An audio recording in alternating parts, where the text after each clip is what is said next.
এই ছেলে, তোমার বাপকে বলি, ওই যে দোকানে বসে আড্ডা পিটছে যেই ছেলেটা, ওটা তোমার ভাই। তোমার বাপকে বলে দিও, আব্বু তাহাজ্জুদ পড়ে জান্নাত কিনে নেন।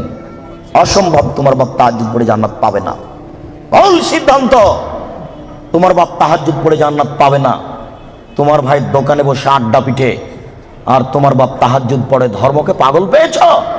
অসম্ভব, সিদ্ধান্ত পরিবর্তন করতে বলো তোমার বাপকে। ক্ষমতার নাম বিবাহ। আল্লাহ রাসূল বলেছেন, পৃথিবীর মানুষ তোমরা বিবাহ করো না। হে যুবক দল, বিবাহ করলে ক্ষমতা লাগে, ক্ষমতা ছাড়া বিবাহ করো না। যদি ক্ষমতা না থাকে তাহলে রোজা থেকে থেকে থেকে থেকে যৌবনকে ধ্বংস করো, বিবাহ করো না। এই ছেলে, তোমার ভাই দোকানে বসে আড্ডা পিটে, আর জবাব আমি দেব? তোমার বাপকে জবাব দিতে বলিও, তাহাজ্জুদ পড়ে জান্নাত কিনতে হবে না, আগে ছেলে ঠিক করতে হবে তারপরে। এই ছেলে, ওই যে তোমার বোন এখনো ল্যাংটা হয়ে ওখানে দাঁড়িয়ে আছে দোকানের সামনে, কাপুরুষ, জবাব আমি দিব কেন? তোমার বাপকে জবাব দিতে বলিও বিচারের মাঠে। তুমি ভেবেছো কি বিচারের মাঠকে তুমি এত সহজ মনে করো? বিচার যেদিন আরম্ভ হবে সেই দিন আল্লাহ প্রথমে বলবেন, আল ইয়াউমা লা তামলিকু নাফসুন লিনাফসিন শাইআ ওয়াল আমরু ইয়াউমাইযিন লিল্লাহ। আজ কোনো মানুষ কোনো মানুষের কোনো উপকার করতে পারবে না, একচ্ছত্র মালিকানা আমার হাতে থাকবে। আমি আল্লাহ বলছি, আজকে কোনো মানুষ কোনো মানুষের কোনো উপকার করতে পারবে না। এই কথা বলার পরে 7 আকাশকে ডান হাতে ধরে ঝাঁকি মারবেন, 7 জমিনকে বাম হাতে ধরে ঝাঁকি মেরে বলবেন, আইনাল জব্বার আইনাল মুতাকাব্বির আনা মালিকুল আমলাক। স্বৈরাচারী, স্বেচ্ছাচারী, অহংকারী, বদমেজাজিরা কোথায়? আমি হচ্ছি রাজাধিরাজ। এখন বিচার আরম্ভ হচ্ছে। তুমি মনে করো কি তোমার বাপকে তাহাজ্জুদ পড়ে জান্নাত কিনতে নিষেধ করো? তোমার বাপ জান্নাত পাবে না, এই কথা মুহাম্মদ সাল্লাল্লাহু আলাইহি ওয়াসাল্লাম 1450 বছর পূর্বে বলেছেন। তোমার বোন ওখানে দাঁড়িয়ে ধর্ম দেখাই, তোমার বাপ তাহাজ্জুদ কিনবে পড়ে জান্নাত কিনবে কেন? কেন কিনবে? আল্লাহ রাসূল বলেন, ওর রাজুলু সাইয়্যিদ, স্বামী হচ্ছে কর্তা, ওয়াল মারাতু সাইয়্যিদা, স্ত্রী হচ্ছে কর্ত্রী। নিজের কাজ করে যে তাকে বলে কর্মী, অপরের কাজ দেখে যে তাকে বলে কর্তা। নিজের কাজ করে যে তাকে বলে কর্মী, অপরের কাজ দেখে যে তাকে বলে কর্তা। আল্লাহ রাসূল বলছেন, ওর রাজুলু সাইয়্যিদ, স্বামী হচ্ছে কর্তা, ওয়াল মারাতু সাইয়্যিদা, স্ত্রী হচ্ছে কর্ত্রী। এই ছেলে, তোমার বাপ কিসের কর্তা? কি কর্তা? কি পেয়েছ? তোমার বাপ কি মনে করে? তোমার বাপ তাহাজ্জুদ পড়ে জান্নাত কিনতে চাই? অসম্ভব। তুমি শুনে রেখো, আমি অনুবাদক। ওয়ালা তাকরাবুজ জিনা ইন্নাহু কানা ফাহিশা। আন আবি হুরায়রা রাদিয়াল্লাহু তাআলা আনহু قال قال رسول الله صلى الله عليه وسلم لا يزني الزاني حين يزني وهو مؤمن ইলা আখিরিল হাদিস, রাওয়াহুল বুখারী ও মুসলিম। সম্মানিত উপস্থিতি, প্রশংসা আল্লাহর জন্য, শান্তি অবতীর্ণ হোক আল্লাহ রাসূলের উপর সাল্লাল্লাহু আলাইহি ওয়াসাল্লাম। আজকের দিনী বৈঠকে সংক্ষিপ্ত বক্তব্যের বিষয় পুরুষ ও নারীর অবৈধ সম্পর্ক। আপনি মনে করবেন না যে আমরা আপনার সামনে তাফসির মাহফিল করতে এসেছি, কিছু মিথ্যা তাফসির ইউসুফ জুলাইখার কাহিনী শোনাবো, আর আপনি বাদাম খাবেন আর দোকানে গল্প করবেন। জি না, এই হিসাব ত্যাগ করতে হবে। ভদ্রতা বজায় রেখে, মানবতা বজায় রেখে, যে যেখানে আছেন, দাঁড়িয়ে হোক বসে হোক, দেখতে পান আর না পান, গুরুত্বপূর্ণ আলোচনা শোনার জন্য চেষ্টা করুন। আপনার কিছু না কিছু উপকার করবো ইনশাআল্লাহ। আপনাকে আরো বলে রাখছি সূচনায়, জাতির যদি রাস্তাঘাট করে দিতে না পারি, জাতির যদি স্কুল কলেজ করে দিতে না পারি, জাতিকে চূড়ান্ত সঠিক ধর্ম দিতে পারবো ইনশাআল্লাহ। ধর্মের ব্যাপারে জাতিকে ফাঁকি দিয়ে পরকাল হারাতে রাজি নই, একথা আপনি বিশ্বাস রাখবেন। সূচনাটা আপনাকে আমি আরো বলে রাখছি, আম গাছে জাম ধরতে পারে ধরে না, অমাবস্যার রাতে চাঁদ উঠতে পারে উঠে না, সুঁয়ের ছিদ্র দিয়ে লাঙ্গলের ফল ঢুকতে পারে ঢোকে না, সুঁয়ের ছিদ্র দিয়ে লাঙ্গলের ফল ঢুকে যেতে পারে। আম গাছে জাম ধরে যেতে পারে, অমাবস্যার রাতে চাঁদ উঠে যেতে পারে, এগুলো ঘটে যেতে পারে।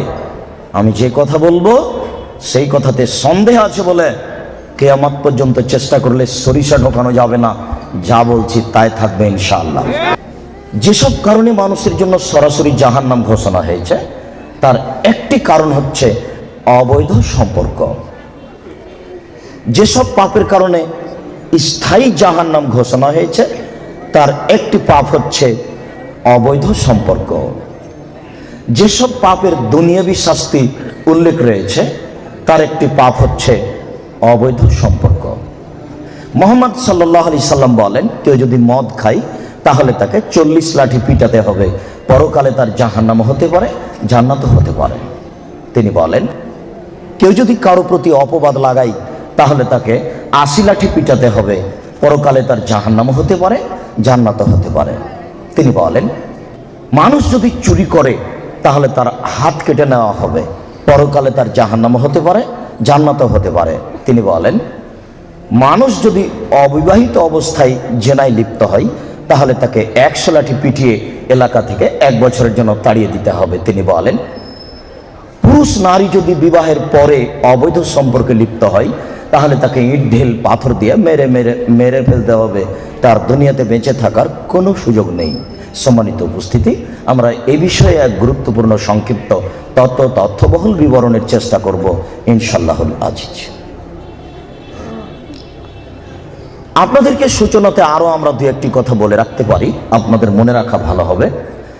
আমি আব্দুর রাজ্জাক বিন ইউসুফ এদেশের মাটিতে বাংলা ভাষায়, উর্দু ভাষায়, আরবি ভাষায় যারা বক্তব্য পেশ করেন তাদের বক্তব্য আমি তদন্ত করে দেখেছি। আমার ভাঙাচুরায় যা আমি তদন্ত করেছি তাতে শতকরা 95 জন বক্তা তার বক্তৃতার অনেক অংশে মিথ্যা কথা বলছেন বলে আমার তদন্তের দাবি। যারা এদেশের মাটিতে তাফসির করছেন তাদের শতকরা 98 জন মুফাসসির তার তাফসিরের অনেক অংশে মিথ্যা কথা বলছেন বলে আমার তদন্তের দাবি। আমি বলি না আমার কথাই চূড়ান্ত এই অংশে, আপনিও তদন্ত করতে পারেন, এটা আপনার বেশিও হতে পারে, কমও হতে পারে। সূচনাতে আপনাকে আর একটি কথা বলে রাখছি, আমি আজ থেকে নিয়ে 18 বছর আগে বলেছি সাদ্দাদের কাহিনী মিথ্যে। এখন পর্যন্ত আমাকে কেউ বলেনি আব্দুর রাজ্জাক সাহেব সাদ্দাদের কাহিনী সত্য। শুধু তাই নয়, আমি বলেছি সাদ্দাদের কাহিনী কোথায় আছে এটা খুঁজে বের করুন। আছে কোথায়? তদন্ত পরে, ভালো মন্দ তদন্ত করবেন পরে, এটা ঠিক না বেঠিক এটা পরে। আছে কোথায় এই যে আগে তদন্ত করেন, 6 মাস সময় থাকলো। আছে কোথায়? শুনুন, মকসুদুল মুমিন বইয়ের একটা হেডলাইনটা হচ্ছে অবিবাহিত ছেলে মেয়ের পড়া নিষেধ। যেই দেখে সেই পড়তে চাই, আছেই বাকি কি বা আছে এখানে? সবারই মন চায় পড়তে। দেখা যাচ্ছে লেখা আছে, ভরা পেটে স্ত্রী মিলন হলে সন্তান ভ্যাংচা হয়, সফরের পূর্বে স্ত্রী মিলন ঘটলে ছেলে টেরা হয়, চন্দ্রগ্রহণে সূর্যগ্রহণে স্ত্রী মিলন হলে ছেলে কানা হয়। এইভাবে কথাগুলি লেখা আছে। মহান আল্লাহ বলেন, নিসাউকুম হারসুল লাকুম ফাতু হারসাকুম আন্না শিতুম। পৃথিবীর মানুষ, তোমাদের স্ত্রী তোমাদের জমি, তোমরা তোমাদের স্ত্রীর নিকটে আসো তোমাদের ইচ্ছা মতো, সকালেই কি, বিকেলেই কি, দুপুরেই কি, ভরা পেটেই কি, সফরের পূর্বেই কি, সূর্যগ্রহণ লাগলেই কি, আর চন্দ্রগ্রহণ লাগলেই কি। আমি আল্লাহ বলছি তোমাদের স্ত্রীর কাছে আসো তোমাদের ইচ্ছা মতো। অসম্ভব, এই কথা মিথ্যে। কিয়ামত পর্যন্ত সময় থাকলো। শুনুন, আপনাকে সতর্ক সাবধান করতে চাই সূচনাতেই, এদেশের মাটিতে ধর্মের নামে মিথ্যা কথা আছে, এটা আপনাকে মেনে নিতে হবে। তারপরে আপনি আগে বাড়েন, আপনি হক পাবেন ইনশাআল্লাহ। আপনি ধৈর্য ধারণ করুন, গরম হবেন না। গরমের ফল ভালো নয়। আমি যা বলছি এ নিয়ে এত তাড়াতাড়ি সিদ্ধান্ত নিয়েন না। আগে 2-3 মাস তদন্ত করেন কথা সত্য না মিথ্যা, তারপরে আগে বাড়বেন। তাৎক্ষণিক গরম হলে আপনার দ্রুত পরাজয় হবেই হবে। আপনি ধৈর্য ধারণ করুন, কিছু তদন্ত করুন, হয়তোবা কোনো এক অংশে আমার ভুল ধরতে পারেন, কেননা আমি মানুষ, ভুল হতেও পারে। আর তাৎক্ষণিক যদি তদন্ত, তাৎক্ষণিক যদি পদক্ষেপ নেন, আপনার অপমান সুনিশ্চিত। আল্লাহ বলছেন তদন্ত ছাড়া কথা বললে অপমান হতেই হবে। আচ্ছা, সূচনাতে আমরা আরো একটি কথা বলি। আল্লাহ তাআলা বলেন, এই ছেলে, তোমরা ওখানে দায়িত্ব পালন করছো, কথা বলতে পাবো না। তোমরা ভদ্রতা বজায় রেখে নিজের দায়িত্ব পালন করো। আপনারা যারা আছেন, আমি আবারও অনুরোধ করছি, দেখতে পান আর না পান, এক পায়ে হলে আপনি দাঁড়িয়ে কিছুক্ষণ অপেক্ষা করুন। আমি আপনার কাছে ভোট চাইতেও আসিনি, আপনার কাছে আমি কোনো তাফসির, মিথ্যা তাফসির করতেও আসিনি। আপনার কিছু না কিছু উপকার করবই করবো ইনশাআল্লাহ। আল্লাহ তাআলা বলেন, ইয়া আইয়ুহাল্লাযীনা আমানু, হে বিশ্বাসীগণ, আতিউল্লাহ, আল্লাহকে মান্য করো, ও আতিউর রাসূল, রাসূলের আনুগত্য করো, ওয়ালা তুবতিলু আমালাকুম, তোমরা তোমাদের আমল বাতিল করো না। এই কথাটা একটু বুঝাই। তিনটা বাক্য: এক, আল্লাহকে মান্য করো; দুই, রাসূলের আনুগত্য করো; তিন, তোমাদের আমল বাতিল করো না। আগের দুইটা বাক্যের সাথে তিন নম্বর বাক্যের কোনো মিল বুঝতে পারলাম না।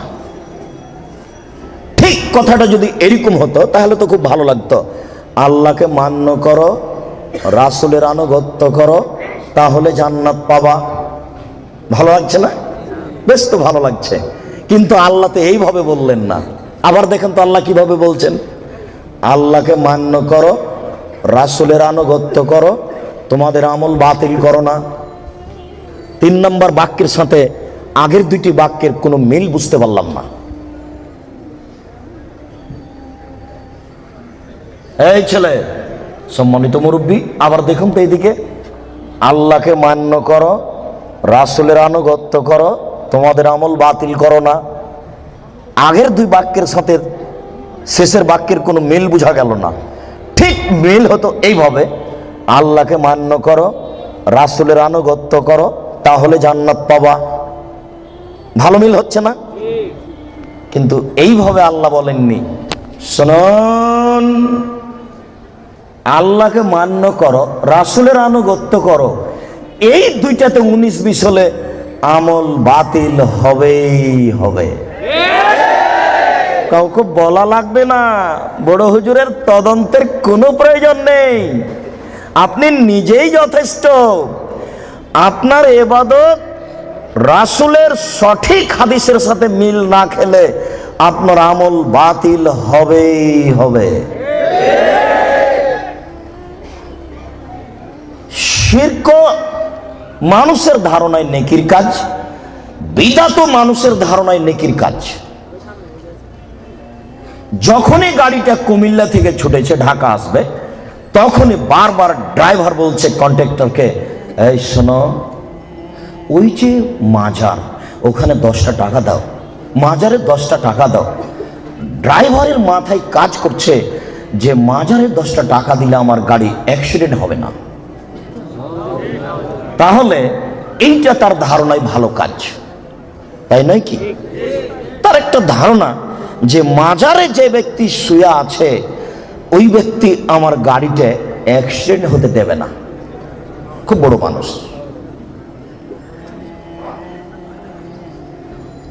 আর আপনি, আমি বলছি 2013 সালের হজ সফরে ঢাকা হাজি ক্যাম্পে ঢুকতেই দেখি একজন লম্বা উঁচু জোয়ান মানুষ, টুপি মাথায় দিয়ে আছে, চেয়ারে বসে আছেন। তিনি সবাইকে বলে দিচ্ছেন, লাব্বাইক আল্লাহুম্মা লাব্বাইক, লাব্বাইক লা শারীকা লাক, লাব্বাইক ইন্নাল হামদা ওয়া নি'মাতা লাকা ওয়াল মুলক লা শারীকা লাক। সবাইকে খুব শেখাচ্ছেন। তো যখন শেষ হলো, তখন আমি বললাম যে, জনাব, আল্লাহর নবী বলেছেন এহরাম বাঁধার জায়গা ভারত, বাংলাদেশ, পাকিস্তান, এমান, এই কয়েকটি দেশের জন্য হচ্ছে এলামলাম। এলামলামের উপর দিয়ে যখন বিমানটা যাবে, তখন বৈমানিকের পক্ষ থেকে বলা হবে এহরাম বাঁধন, এহরাম বাঁধন। তখন আপনি বলবেন, লাব্বাইক উমরাতান, আমি উমরার জন্য উপস্থিত, লাব্বাইক আল্লাহুম্মা লাব্বাইক, লাব্বাইক লা শারীকা লাক, লাব্বাইক ইন্নাল হামদা ওয়ান নি'মাতা লাকা ওয়াল মুলক লা শারীকা লাক। আল্লাহ, আমি তোমার দরবারে উপস্থিত। হে আল্লাহ, আমি তোমার দরবারে উপস্থিত। প্রশংসা তোমার, অনুগ্রহ তোমার, রাজত্ব তোমার, কোনো শরীক নাই তোমার। প্রশংসা তোমার, অনুগ্রহ তোমার, রাজত্ব তোমার, কোনো শরীক নাই তোমার। এই কথা তো বলতে হবে এলাম লামে গিয়ে। তো এইখানে বলছেন যে, তখন উনি আমার উত্তরে বললেন বাড়ি থেকে বললেও চলবে। মুহাম্মদ সাল্লাল্লাহু আলাইহি সাল্লাম চয়ন করেছেন ভারত, বাংলাদেশ, পাকিস্তান, এমানের জন্য এলামলাম। আপনার হুজুর বললেন বাড়ি থেকে বাঁধলেও চলবে, এটা ভালো কাজ।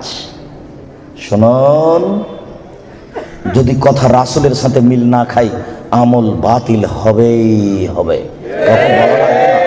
কাউকে বলা লাগবে না। সূচনার কথাটি আবার শুনুন। দুইটি বিষয়ে আমি অন্তত আজকে বিস্তারিত শোনাবো না। কেন? আপনার সাথে যে আমার কতটুকু ভালোবাসা তা আমি জানি না। এই জন্য আপনাকে খালি এইটুকু বলে গেলাম, আল্লাহকে মান্য করো, রাসূলের আনুগত্য করো, তোমাদের আমল বাতিল করো না। এই তথ্য আপনাকে বের করতেই হবে। মাছ দিয়ে ভাত খেলে কাঁটা ফেলে খান, মানে বুদ্ধি আছে। ধর্ম এমনিতেই মানবেন? এই দেশের মাটিতে প্রায় 3 লক্ষ মানুষের বানানো হাদিস আছে। আমার বাসায় আছে 10,000। টাকার গায়ে লেখা আছে, চাহিবা মাত্র ইহার বাহককে দিতে বাধ্য থাকিবে। আমি আব্দুর রাজ্জাক 10,000 জাল জয়ীফ হাদিস দিতে বাধ্য থাকিব, চাহিবা মাত্র। লক্ষ লক্ষ মিথ্যা তাফসীর আছে। তার সূচনা স্বরূপ একটা বই আপনার হাতে দিয়েছি, বইটার নাম হলো তাফসীর কি মিথ্যা হতে পারে। ওই বইয়ে যা তাফসীর আছে সবই মিথ্যাই, একটা তাফসীরও সত্য নেই। এখানে তো আপনি কোরআন মাজিদ উপস্থিত করেননি, নইলে আপনাকে দেখাতাম। কোরআন মাজিদের শেষের দিকে, একটা পৃষ্ঠার শেষের দিকে ছোট্ট 4 লাইনের একটা দোয়া দিয়ে দেওয়া আছে, দোয়া খাতমুল কোরআন, উপরে হেডলাইন দেওয়া আছে, তারপর একটা দোয়া আছে। তার পরের পৃষ্ঠায় একবারে পুরোই 1 পৃষ্ঠা দোয়া দেওয়া আছে, দোয়া খাতমুল কোরআন, কোরআন তেলাওয়াতের শেষের দোয়া। 1 পৃষ্ঠার একটা বাক্য আল্লাহ রাসূলের নয়, মানুষের বানানো। কোনো অংশ যদি রাসূলের প্রমাণ হয়ে যায়, আমি জাতির সামনে আর কোনোদিন বক্তব্য দেব না। আজকে লালবাগ থেকেই শেষ। শুনুন, আপনার সূচনার কথাটি মনে রাখবেন। আজকে বক্তব্য এই পর্যন্ত শেষ হলে যথেষ্ট, আর লাগবে না। জীবনে যেটুকু করছেন সেটুকুতে মনে রাখবেন, আল্লাহকে মান্য করো, রাসূলের আনুগত্য করো, তোমাদের আমল বাতিল করো না। শিরক করলে আল্লাহকে মান্য করা কেটে যায়, আর বিদআত করলে রাসূলের আনুগত্য কেটে যায়। শিরক করলে আল্লাহকে অপমান করা হয়, আর বিদআত করলে রাসূলকে অপমান করা হয়। শিরক করলে অতীতের নেকি নষ্ট হয়, আর বিদআত করলে আর ইবাদত কবুল হবে না। শিরক ঠেকায় পিছন দিককে, আর বিদআত ঠেকায় সামনের দিককে। বুঝাতে পারলাম না? শিরক করলে আল্লাহকে অপমান করা হয়, আর বিদআত করলে রাসূলকে অপমান করা হয়। বুঝাতে পারলাম না মনে হয়? না হয় আর একটু বলি। আমরা কথা বলছি তো আমার চাচি, আমরা কথা বলছি তো টিকটিকে টিকটিক করলো। তখন আমার চাচি বলছে, এই তোরা ঠিক বলছিস, ঠিক বলছিস, এই যে টিকটিকে টিকটিক করছে। আরে আশ্চর্য, টিকটিকি একটা প্রাণী, ও একটা প্রাণী। আমি কথা বলছি, ও ঠিক বললাম, টিকটিকির কথাই এটা হতে পারে কি করে? আমার চাচি বলছে, বেটা, চাঁপাইনবাবগঞ্জের ভাষা, বেটা খবরদার জামা কলা খায়ও না, জোড়া কলা খেও না। জোড়া কলা খেলে যমজ সন্তান হবে। আমরা জানি যমজ সন্তান দিতে পারে কে? আল্লাহ। আমার চাচি বলছেন যে যমজ সন্তান দিতে পারে কলা, এরই নাম শিব। এই ছেলে, তুমি হাসবা না কোনো কথাই, আর আমার কথার এভাবে সাড়া দেবা না। ঠিক এই সেই এগুলো আমি চাইনি। প্রত্যেকটা কথা ধরে রাখতে হবে তোমাকে। তুমি দাঁড়িয়ে থাকো, পাখি যেন মনে করে তুমি পাথর, নড়াচড়া করবে না। এক একটা বাক্যের মূল্য 1 কোটি টাকা, এটা মনে করতে হবে। তাছাড়া তুমি এই কষ্ট করে দাঁড়িয়ে থাকতে পারবে না। আবারও বলছি, আমি ওইরকম কোনো তাফসির মাহফিলে আসেনি যে আপনি বাদাম খাবেন আর ঘুরবেন আর আমি কথা বলবো।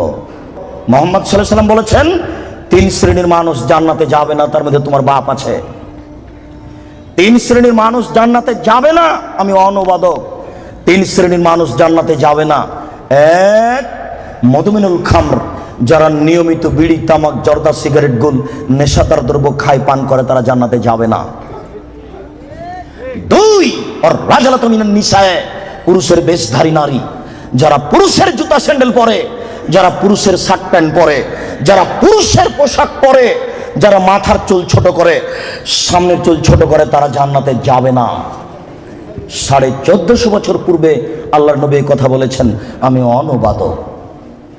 3, দায়ুস, তোমার বাপ, আল্লাযী ইকরু ফি আহলি আল খাবাসা, যে তার বাড়িতে বেহায়াইর সুযোগ দিয়েছো, জান্নাতে যাবে না। যে তার বাড়িতে বেহায়াইর সুযোগ দিয়েছো, জান্নাতে যাবে না। যে তার বাড়িতে বেহায়াইর সুযোগ দিয়েছো, জান্নাতে যাবে না। কি দেখাতে চাচ্ছ তুমি? শোনো, তোমার বোন পায়জামা পরে আছে, গেঞ্জি জাতীয় পায়জামা, ওই যে নিচের দিক চিকন হয়ে আছে, উপর দিক মোটা হতে হতে হতে হতে তোমার বোনের রান এতখানি মোটা হয়ে আছে। তোমার বাপ দেখে না? ধর্মকে পাগল পেয়েছো বেটা? ধর্ম পাগল কিছু তুমি মনে করো? অসম্ভব। আমি অনুবাদক, না হয় আবার অনুবাদ করছি, তুমি শোনো। সম্মানিত মুরব্বী, আমি আবার অনুবাদ করছি, শুনুন। তিনি বলেন, সালাসা, 3 শ্রেণীর মানুষ আছে, লা ইয়াদখুলুনাল জান্নাহ আবাদা, তারা কখনো জান্নাতে যাবে না। 1, মদমিনুল খামর, যারা নিয়মিত বিড়ি, তামাক, জর্দা, সিগারেট, গুল, নেশাদার দ্রব্য খায়, পান করে, তারা জান্নাতে যাবে না। 2, আর রাজালাতু মিনান নিসায়ে, পুরুষের বেশধারী নারী, যারা পুরুষের জুতা স্যান্ডেল পরে, যারা পুরুষের শার্ট প্যান্ট পরে, যারা পুরুষের পোশাক পরে, তারা জান্নাতে যাবে না। মুহাম্মদ সাল্লাল্লাহু আলাইহি সাল্লাম বলেছেন, আমি অনুবাদক। 3, দায়ুস, দায়ুস কে? আল্লাযী ইকরু ফি আহলি আল খাবাসা, যে তার বাড়িতে বেহায়াইর সুযোগ দিয়েছে, সে জান্নাতে যাবে না। তোমার মা দিন রাত ছোট ব্লাউজ পরে, শাড়ি পরে বাজারে ঘুরে, তোমার বাপ তাহাজ্জুদ পড়ে, ধর্মকে পাগল পেয়েছে তোমার বাপ। তোমার মা ছোট ব্লাউজ পরে থাকে, এই বাহু থেকে নিয়ে কবজি পর্যন্ত এটুকু ফাঁকা আছে কাপুরুষ, এটুকু কে দেখবে? তোমার বাপকে এটুকু মহল লাগেনি? তোমার বাপ ফিরি রেখেছে? তোমার মা ছোট ব্লাউজ পরে থাকে, জনগণ পেট পিট দেখে, কে দেখবে এটুকু? তোমার চাচা না জ্যাঠো না দেশবাসী? তোমার বাপ দায়ুস, তোমার বাপের বিবাহ করা ঠিক হয়নি। বিবাহ করলে ক্ষমতা লাগে। ক্ষমতা মানে চোখ যেভাবে ঘুরে, বউ সেভাবে চলে, এর নাম ক্ষমতা। ক্ষমতা মানে চোখ যেভাবে ঘুরে, ছেলে মেয়ে সেভাবে চলে, এর নাম ক্ষমতা। রাত 11টার সময় ছেলে বাড়িতে ঢুকেছে, এই তুই রাত 11টার সময় বাড়ি আসলি কেন? ব্যাপারটা কি? বলিনি মাগরিবের পরে কোথাও থাকা যাবে না, দাঁত ভেঙে দেবো একেবারে। আমি তোর বাপ বলছি, এর নাম ক্ষমতা। জবাব আমি দেব? কেন আমি দেব? মুহাম্মদ সাল্লাল্লাহু আলাইহি সাল্লাম কোনোদিন বলেননি, এই ছেলে, তোমার বয়স 7 বছর, নামাজ পড়ো। এই ছেলে, তোমার বয়স 7 বছর, নামাজ পড়ো। এইভাবে তিনি কোনোদিন বলেননি। তিনি বলেননি, এই ছেলে, তোমার বয়স 10 বছর, নামাজ পড়ো, নাহলে তোমাকে পিটাবো। এই কথা তিনি কখনো বলেননি। তিনি বলেছেন, মুরু আওলাদাকুম বিসসালাত ওয়াহুম আবনাউ সাব'i সিনিনা, পৃথিবীর পিতা, তোমরা তোমাদের ছেলেকে নামাজ পড়তে বলো যখন তার বয়স 7 বছর। ওয়াজরিবুহুম আলাইহা ওয়াহুম আবনাউ 10 সিনিনা, তোমরা তোমাদের ছেলে মেয়েকে নামাজ পড়তে বলো পিটিয়ে যখন তার বয়স 10 বছর। এই ছেলেটার বয়স 15 বছর, নামাজ পড়ে না, বলেন তার বাপ আছে? বলেন দেখি যে তার বাপ আছে? কাপুরুষকে আমরা বাপ বলি না। জবাব আমি দিব কেন? তোমার বাপকে তাহাজ্জুদ পড়ে জান্নাত কিনতে বলিও। আমি কথা এখনো বুঝাতে পারিনি, আবারও বলি, আল্লাহর নবী কি কোনোদিন কোনো ছেলেকে বলেছেন যে তুমি নামাজ পড়ো? কোনো 10 বছরের বাচ্চাকে কি আল্লাহ নবী বলেছেন যে তুমি নামাজ না পড়ো নাহলে পিটাবো? না তার বাপকে বলেছেন যে তুমি তোমার ছেলে মেয়েকে নামাজ পড়তে বলো? না, বুঝাতে পারলাম না। আল্লাহর নবী বাপকে বলেছেন না ছেলেটাকে বলেছেন? এবার ছেলে তুমি বলো, আমার বাপ তাহাজ্জুদ পড়ে জান্নাতে যাবে, আমার ছোট ভাই বাজারে ঘুরবে, আমার বোন নগ্ন পোশাক পরে কলেজে যাবে, আমার বাপ তাহাজ্জুদ পড়ে জান্নাত কিনে নিবে। পাগল পেয়েছো ধর্মকে? বিচার একদিন হবেই। মানুষের তো বিচার হবেই, পশু প্রাণীরও বিচার হবে, আপনি সাবধান থাকুন। মানুষের তো বিচার হবেই, পশু প্রাণীরও বিচার হবে। আপনাকে আমি কি দিয়ে বুঝাই বিচার কত কঠিন। সম্মানিত উপস্থিতি, সূচনাতে আরো দুই একটি কথা বলে নি, বিচার কত কঠিন। এইদিকে লক্ষ্য করুন, বিচার কত কঠিন। রাসূল সাল্লাল্লাহু আলাইহি সাল্লাম বলেন, মা মিন রাজুলিন ইয়াতাকাল্লামু রাব্বাহু, প্রত্যেকটা মানুষ বিচারের মাঠে তার প্রতিপালকের সাথে মুখামুখি কথা বলবে। লাইসা বাইনাহু ওয়া বাইনাহু তারজুমান, আল্লাহ এবং ব্যক্তির মাঝে কোনো দোভাষী থাকবে না। দোভাষী বুঝেন কি? আমি ইংরেজি বুঝি না, বাংলা বুঝি, আর ইনি ইংরেজি বুঝেন। আমি এক গ্লাস পানি চাচ্ছি, উনি আমাকে পানি দিতে পারছেন না। একজন লোক লাগবে যিনি বাংলাও বুঝেন, যিনি ইংরেজিও বুঝেন, উনি হলেন দোভাষী। আল্লাহ নবী বলছেন, বিচার যখন আরম্ভ হবে তখন কোনো দোভাষী থাকবে না। বলা হাজেবুনি হাজেবহু, কোনো অন্তরাল থাকবে না। এরকম কোনো অন্তরাল থাকবে না। মুখামুখি কথা যখন শুরু হবে তখন প্রত্যেকটা ব্যক্তি ফায়ানজুরু আইমানা মিনহু, সে তার ডান দিকে লক্ষ্য করবে। বিচার আরম্ভ হলে সে তার ডান দিকে লক্ষ্য করবে। ফায়ারা মা কাদ্দামা মিন আমালিহি, ডান দিকে লক্ষ্য করলে তার জীবনের সব কর্ম দেখতে পাবে। এই বোকা ছেলে, তোমার ভাবিকে তুমি আজকে নিয়ে এসছো এখানে বক্তব্য শুনতে। তোমার ভাবি তোমার মোটর সাইকেলের পিছনে ছিল, তুমি যখন তাকে ডান দিকে দেখবে তখন তোমার ভাবি তুমি তোমার মোটর সাইকেল গোটাটাই দেখতে পাবা। এই বোকা ছেলে, তুমি তো রমনা পার্কে আর একজনের মেয়ের সাথে বসে আছো, এইভাবে দেখতে পাবা। বুখারী মুসলিম। বিচার যেদিন হবে সেদিন তুমি বুঝতে পারবা বিচার কত কঠিন। আমি অনুবাদক, তিনি বলছেন ফায়ারা মা আসআমা মিনহু ফায়ানজুরু মা আসআমা মিনহু ফায়ারা মা কাদ্দামা মিন আমালিহি, ডান দিকে দেখবে তার সব কর্ম, তারপর বাম দিকে লক্ষ্য করবে, বাম দিকেও দেখবে যা দেখলো ডানে, বামে দেখবে যা দেখলো ডানে, বামে দেখবে যা দেখলো ডানে। এরপরে ফায়ানজুরু তিলকা ওয়াজহি, সামনের দিকে লক্ষ্য করবে, ফায়ারান নার, সামনে দেখবে জাহান্নাম। মুখের উপরে আল্লাহ, ডানে হলো কর্ম, বামে হলো কর্ম, সামনে আল্লাহ জাহান্নাম। ডানে কর্ম, বামে কর্ম, সামনে আল্লাহ, সামনে জাহান্নাম। এবার বিচার আরম্ভ হচ্ছে। একটু লা ইয়াজুলু কাদামা বানি আদম হাত্তা ইসালান খামস, পাঁচটা জিনিস জিজ্ঞাসা করার পূর্ব পর্যন্ত আদম সন্তানের কারো পা নড়াচড়া করবে না। পাঁচটা জিনিস আগে জিজ্ঞাসা হবে, তারপরে এই ছেলে বিচার আরম্ভ হচ্ছে। এইভাবেই হবে। আমি অনুবাদক, তুমি আজকে একটু সূচনা জেনে নাও বিচার কিভাবে হবে। বিচারের সূচনাতে তো আল্লাহ নিজের পরিচয় দিবেন। এরপরে বিচার শুরু হতে ডান দিকে বাম দিকে লক্ষ্য করবে, সে তার সব কর্ম দেখতে পাবে। যেইভাবে পাপ করছে ওইভাবে কর্ম উঠে আছে, সব দেখতে পাবে। এবার পাঁচটা জিজ্ঞাসা। এক, আন উমরিহি, পুরো বয়স বুঝিয়ে দিতে হবে, পুরো জীবন। ৭৭ বছর বয়স পুরোটাই বুঝাতে হবে। আজকে সারা দিনে কি কথা বলেছেন তা কি মনে আছে?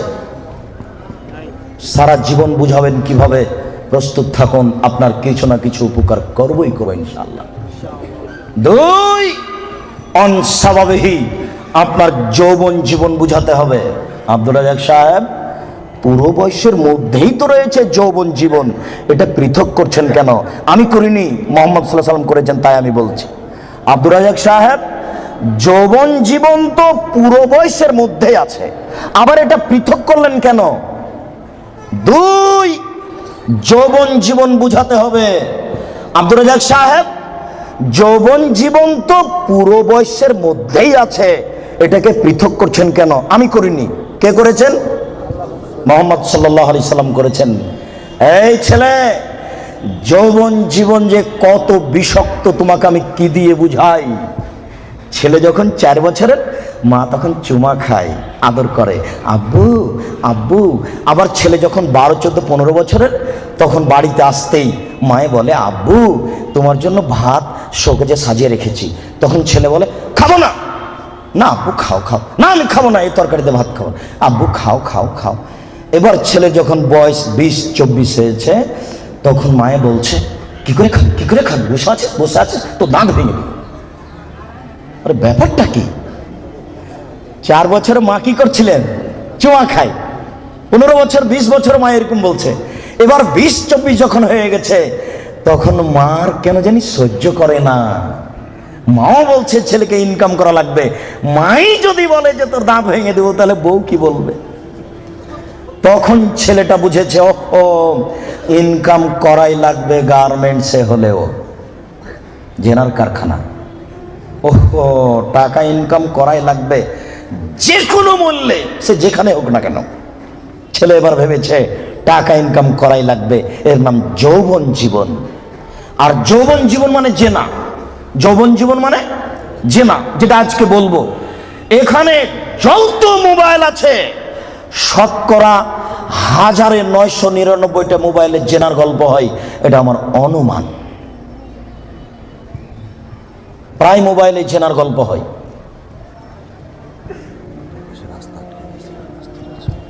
যৌবন জীবনে মানুষ 2টা বিপাকে পড়ে। এক, টাকা।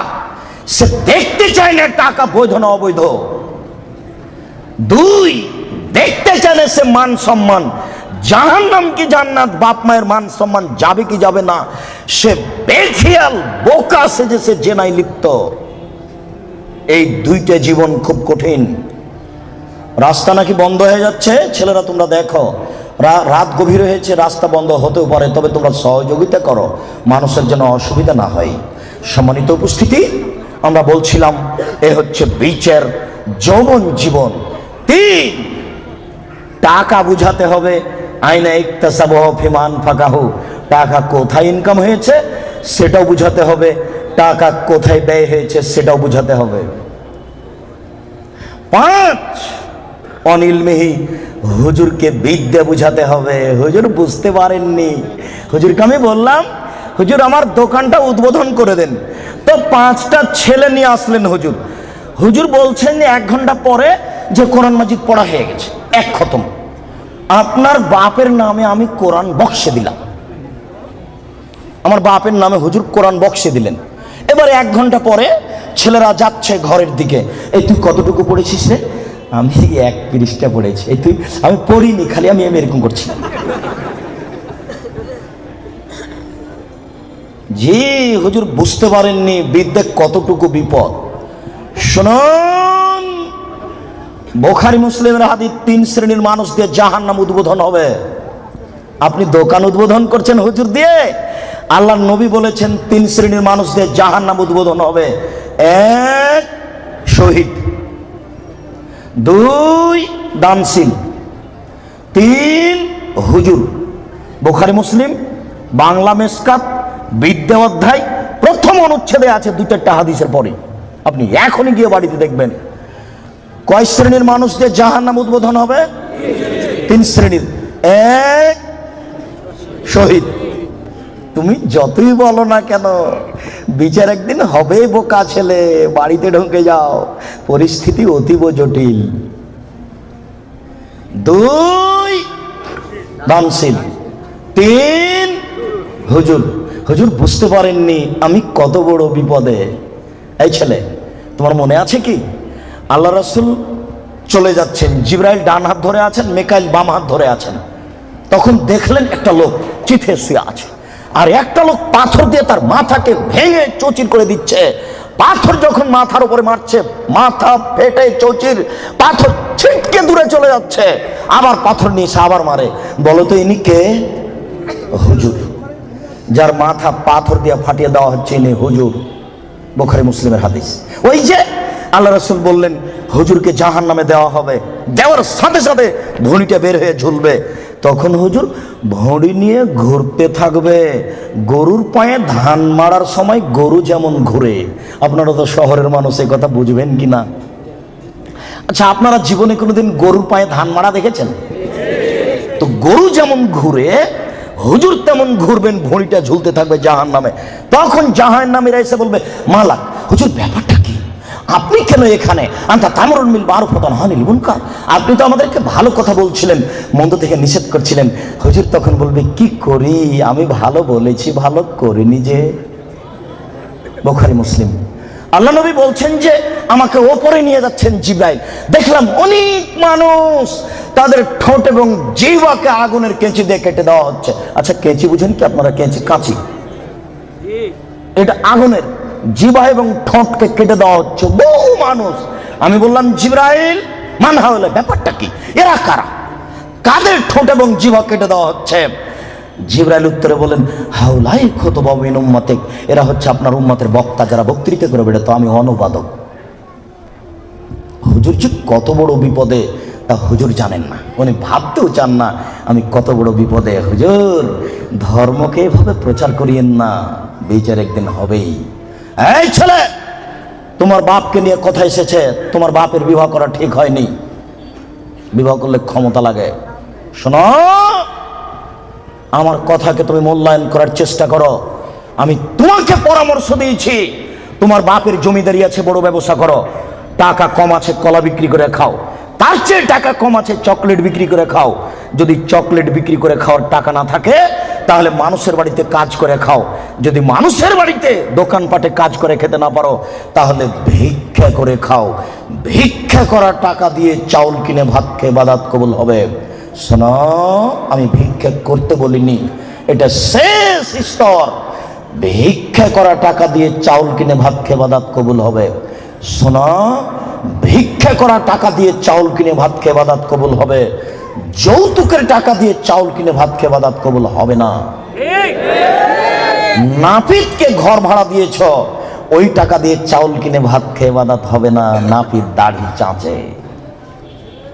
এদেশের কোন ব্যাংকে চাকরি করে সেই টাকা দিয়ে চাউল কিনে ভাত খেয়ে ইবাদত কবুল হবে না। তুমি ধর্মকে পাগল মনে করো না কিছু। শোনো, কোন এনজিওতে চাকরি করে সেই টাকা দিয়ে চাউল কিনে ভাত খেয়ে ইবাদত কবুল হবে না।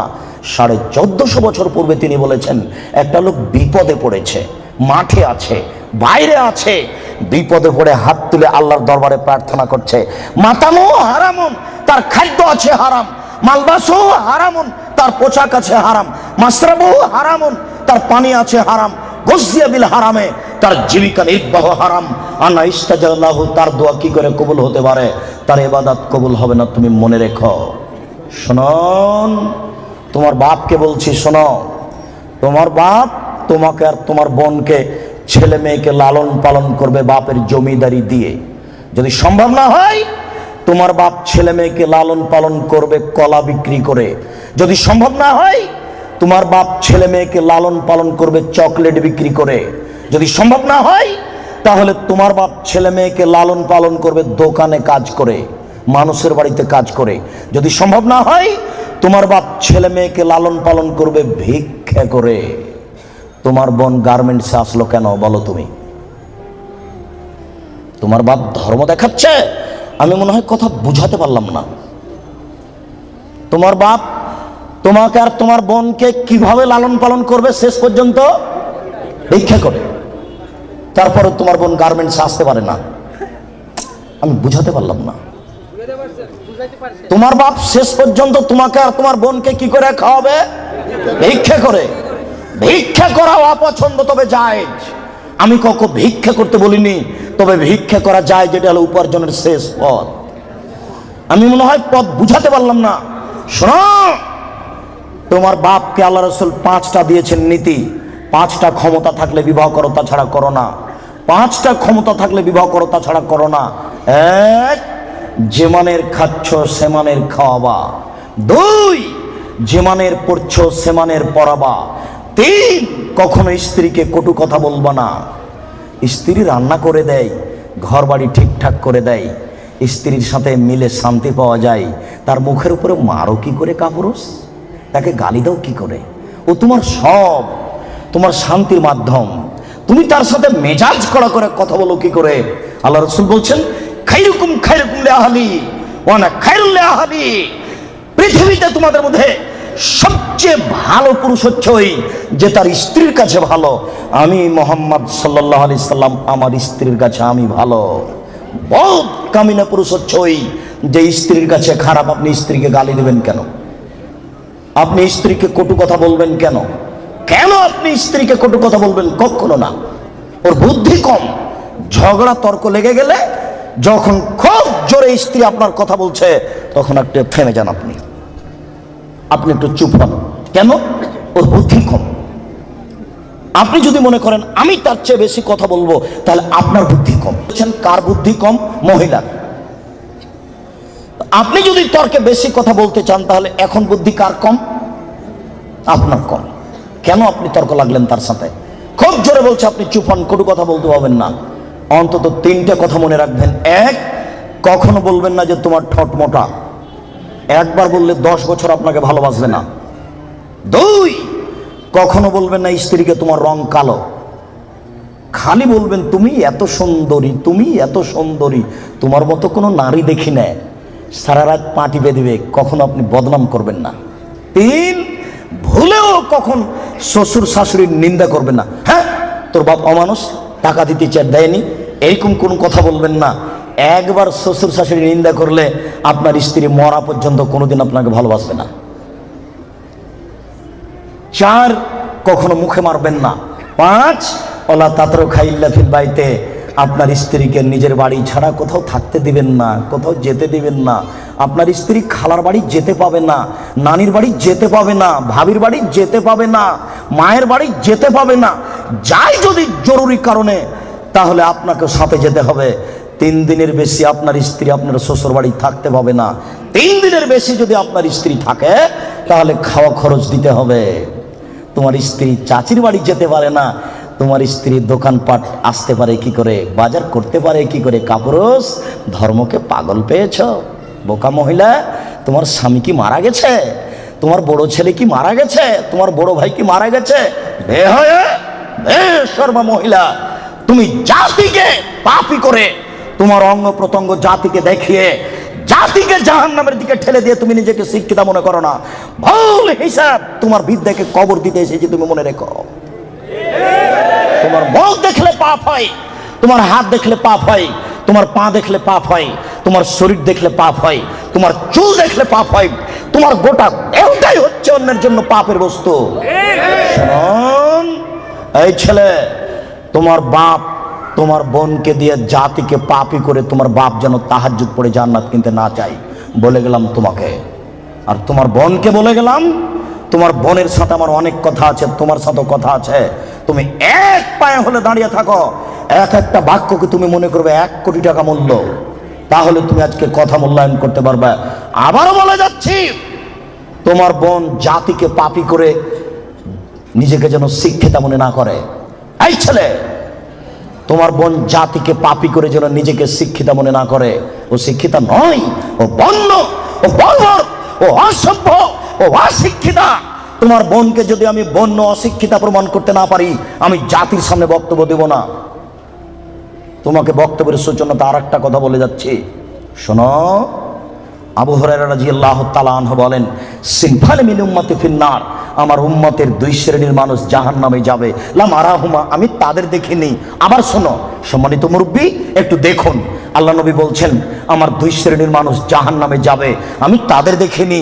আমার উম্মতের 2 শ্রেণীর মানুষ জাহান্নামে যাবে, আমি তাদের দেখিনি।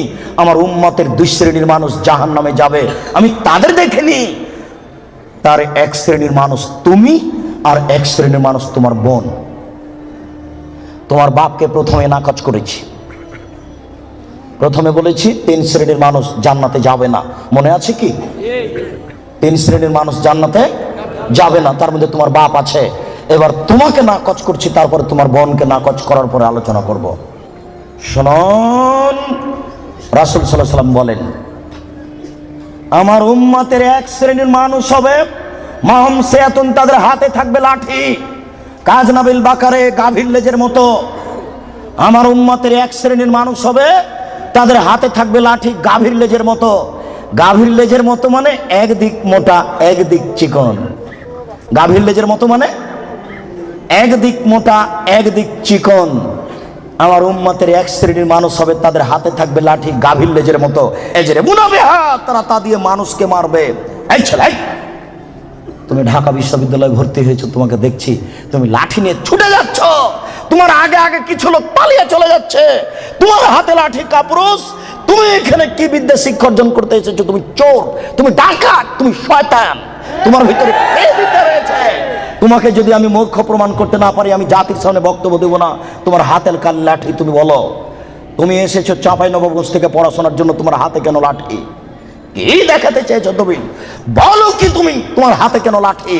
তুমি মানুষকে মারো দিন রাত, তোমাকে দেখতে পাচ্ছি পেপার পত্রিকায়। শোনো, মুহাম্মদ সাল্লাল্লাহু আলাইহি ওয়াসাল্লাম বলেছেন তুমি জাহান্নামী মুসলিম।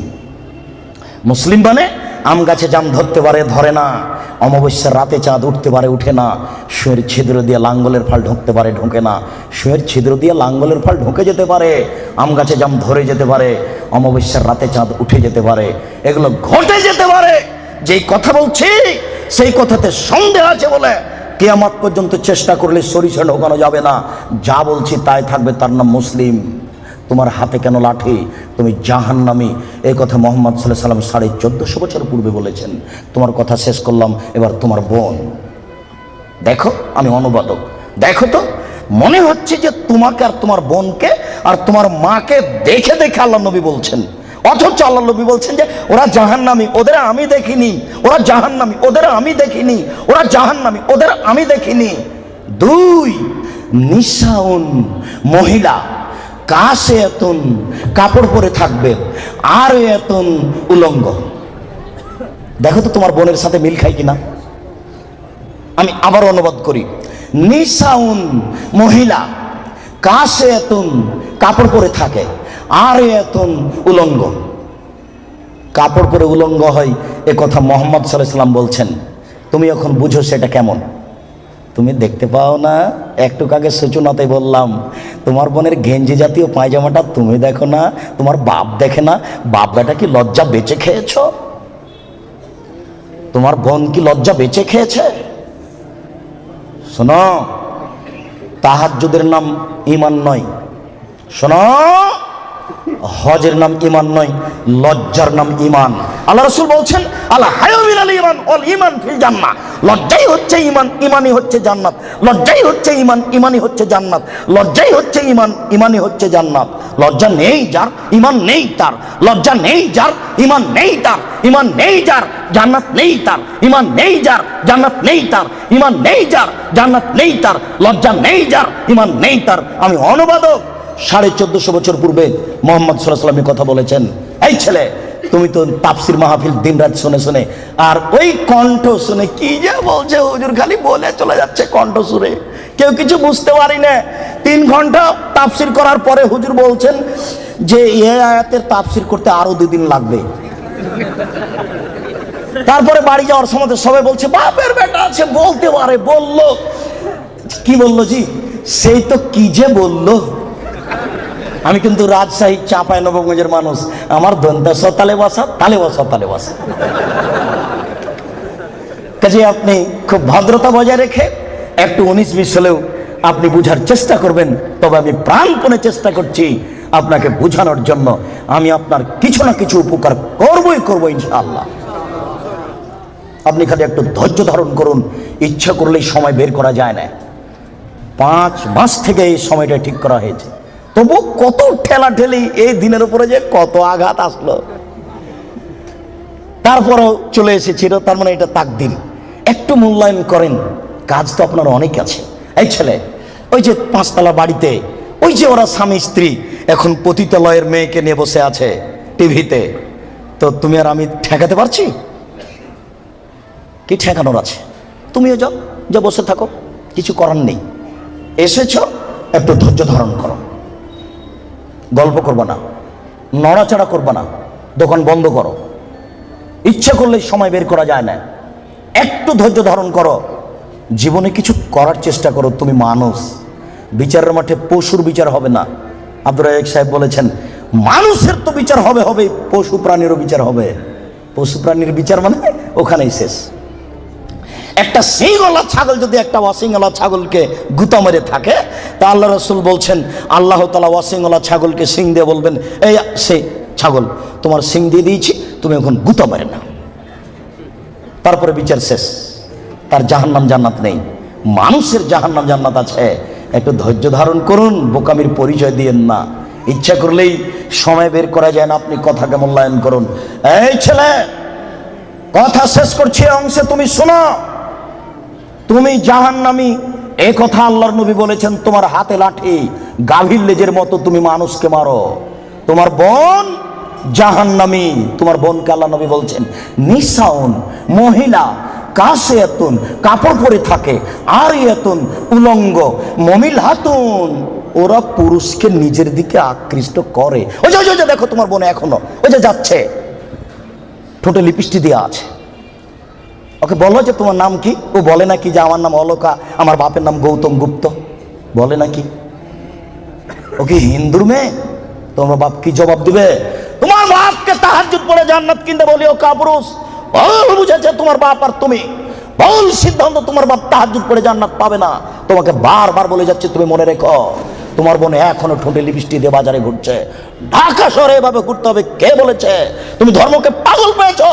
তোমার বাপের তাহাজ্জুদকে তুমি তুলে রাখো, তোমার মায়ের কোরআন তেলাওয়াতকে তুলে রাখো, তোমার বোনের বিদ্যাকে কবর দিতে এসেছে, তুমি মনে রেখো। শোনো, তোমার বোন মানুষকে নিজের দিকে আকৃষ্ট করে। মাইলাতুন, সে নিজেও পুরুষের দিকে আকৃষ্ট হয়। বাড়িতে ছিল, ভালোই ছিল, বাজারে বের হয়েছে বিকাল 3টেই, রাত 9টায় যাবে। হাঁটার সময় কেন জানি কেমন কেমন করে, কেন জানি আনছান আনছান করে। একবার ডান দিকে যায়, একবার বাম দিকে যায়, একবার মাথার চুল নাড়ে, একবার হাত হিলাই, কেন জানি কেমন কেমন করে, কেন জানি আনছান আনছান করে। আল্লাহ নবী বলছেন ও নিজে পুরুষের দিকে আকৃষ্ট হয়েছে।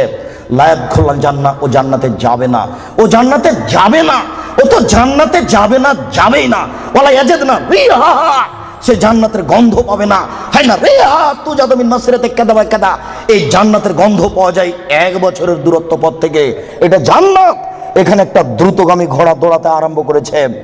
1 বছর দৌড়িয়ে যত পথ যাবে, ওই পথের মাথাতে যদি কেউ দাঁড়াই, তাহলে ও জান্নাতের গন্ধ পাবে। তোমার বোন জান্নাতে তো যাবে না, যাবে না, জান্নাতের গন্ধও পাবে না। আল্লাহ নবী বলছেন ও নিজে পুরুষের দিকে আকৃষ্ট হয়েছে। লায়াত খোলা জান্নাত, ও জান্নাতে যাবে না, ও জান্নাতে যাবে না, ও তো জান্নাতে যাবে না, যাবেই না। ওয়ালা ইয়াজিদনা রিহা, সে জান্নাতের গন্ধ পাবে না। হাই না রিহা তুজাদু মিন মাসরিতে কাদা ওয়া কাদা, এই জান্নাতের গন্ধ পাওয়া যায় 1 বছরের দূরত্ব পথ থেকে। এটা জান্নাত। এখানে একটা দ্রুতগামী ঘোড়া দৌড়াতে আরম্ভ করেছে। 1 বছর দৌড়িয়ে যত পথ যাবে, ওই পথের মাথাতে যদি কেউ দাঁড়াই, তাহলে ও জান্নাতের গন্ধ পাবে। তোমার বোন জান্নাতে তো যাবে না, যাবে না, জান্নাতের গন্ধও পাবে না। বলে রাখলাম আমি অনুবাদক। আজকেই তোমার বোনকে সিদ্ধান্ত পরিবর্তন করতে বলো, তওবা করে পোশাক পরিবর্তন করে আল্লাহকে ভয় করতে বলো। সম্মানিত উপস্থিতি, বলছিলাম মহান আল্লাহ বলেন ওয়ালা তাকরাবুজ জিনা, পৃথিবীর মানুষ তোমরা জেনার নিকটে যায় না। ইন্নাহু কানা ফাহিশা, নিশ্চয় জেনা অশ্লীল, অপছন্দ কাজ। ওয়াসাআ সাবিলা, অতীব খারাপ। এই পথ অতীব জঘন্য, এই পথ অতীব খারাপ। শুনুন,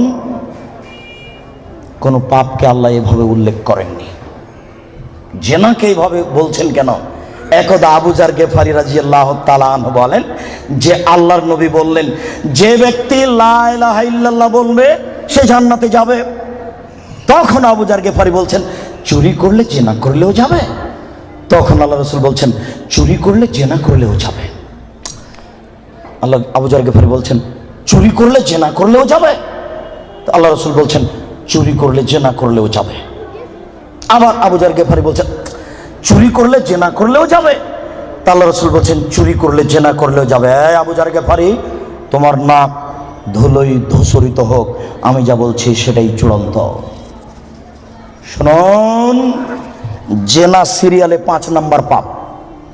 1 নম্বর পাপ হচ্ছে শিরক করা, 2 নম্বর পাপ হচ্ছে বাপ মায়ের অবাধ্য চলা, 3 নম্বর পাপ হচ্ছে মিথ্যা কথা বলা, 4 নম্বর পাপ হচ্ছে খাদ্যের ভয়ে ছেলেকে হত্যা করা। একটা ছেলে একটা মেয়ে যথেষ্ট। আপনারা 10 ভাই বোন। আপনারা কয় ভাই বোন? 10 ভাই বোন। আপনাদের বাড়িতে ছিল 3 জন কিষান কামলা, কতটি হলো? 13টা। আপনার বাপ মা কতটি হলো? 15টা। আপনার বাপ রাত্রে 2 জন করে ফকির ধরে নিয়ে যেত বাড়িতে, 17 জন। আপনার মা 17 জনের ভাত রান্না করতে ঢেঁকিতে ধান ভেঙে। কোনোদিন আপনার মা ভারী মনে করেনি, কোনোদিন ভারী মনে করেনি। 17 জনের ভাত রান্না করতে ঢেঁকিতে ধান ভেঙে। এটা ঢাকা শহর। তুমি যদি আমাকে রাত 10টায় বাড়িতে নিয়ে যাও, গিয়ে বলো খালেদা একটু উঠো তো, একজন গেস্ট মেহমান আছে। তুমি রাত্রে মেহমান নিয়েছো, কে এগুলো সব ঝামেলা পাকাও। অথচ তোমার স্ত্রী যেখানে রান্না করে সেখানে গ্যাসের চুলা আছে, সেখানে ফ্রিজ আছে। তোমার স্ত্রী নাক সিটকানি দেয়। তোমার মা যেদিন ভাত রান্না করছিল চাঁপাই নবগঞ্জের ভাষা, চুলার উপর থেকে ছাই সরিয়ে সরিয়ে সরিয়ে ভিতর থেকে আগুন নিয়ে খড়ির মধ্যে দিয়ে ফোঁক দিয়ে দিয়ে আগুন জ্বালিয়েছিল। সেদিন ম্যাচ ছিল না বাড়িতে। তারপরে তোমার মা কোনোদিন ভারী মনে করেনি। আজকে যখন তুমি বলেছ খালেদা একটু উঠো তো, মেহমান আছে, চটে গেছে, তখন তোমার মার বয়স 80 বছর। তোমার মা চট করে বলছে থাক গা বেটা থাক, বৌমাকে উঠাইস না, আমি তরকারি পাতি গরম করে দিচ্ছি, থাক বেটা থাক, উঠাইস না। এ কথা আপনার মা বলে এখনো। আমি মনে হয় কথা বুঝাতে পারছি না। আপনার মা এখনো বলে বউকে মায়ের স্বভাবে নিয়ে যেতে হবে, আর আপনাকে আপনার বাপের স্বভাবে নিয়ে যেতে হবে। ছেলে কম নিলে সংসার সুখী হবে, এটা ভুল সিদ্ধান্ত। মানুষের টাকা বেশি হতে হতে হতে হতে এত বেশি হবে যে ফকির থাকবে না। এ কথা আল্লাহর নবী বলেছেন, কেউ নিবে না টাকা। লালবাগে 20 বছর পূর্বে যত টাকা ছিল আজকে তার চেয়ে কম না বেশি? 20 বছর পরে আরো কত টাকা বেশি হবে কেউ জানে না। আল্লাহর নবী বলেছেন, একটা গাভীর দুধ খাবে একটা গ্রাম, আর একটা ডালিম খাবে একটা বংশ। 15 বছর পূর্বে একটা গাভীর দুধ হতো হাফ কেজি থেকে 3 কেজি, এখন একটা গাভীর দুধ হয় 3 কেজি থেকে 40 কেজি। 15 বছর পূর্বে একটা ডালিম ছিল বাজারে 1 ছটাক, এখন একটা ডালিম বাজারে 1 কেজি। 15 বছরের মধ্যে যদি 3 কেজি থেকে 40 কেজি হতে পারে, 50 বছর পরে একটা গাভী কত দুধ দিবে এ কথা মানুষ জানে না। আপনাকে আমি কি দিয়ে বুঝাই? আল্লাহ নবী বলেছেন একটা গাভীর দুধ খাবে একটা গ্রাম। একটা গ্রামে 50,000 মানুষ থাকতে পারে, 1 লক্ষ 1 কোটি মানুষ থাকতে পারে। একটা গাভীর দুধ খাবে একটা গ্রাম। বলছিলাম 3 নম্বর পাপ হলো, 4 নম্বর পাপ হলো ছেলেকে হত্যা করা, মেরে ফেলা। 5 নম্বর পাপ হলো জেনা। আবু জার গেফারি কেন বলছেন না বাপ মাকে গালি দিলেও জান্নাতে যাবে? এই কথা কেন বলছেন না? মাকে মারলেও জান্নাতে যাবে?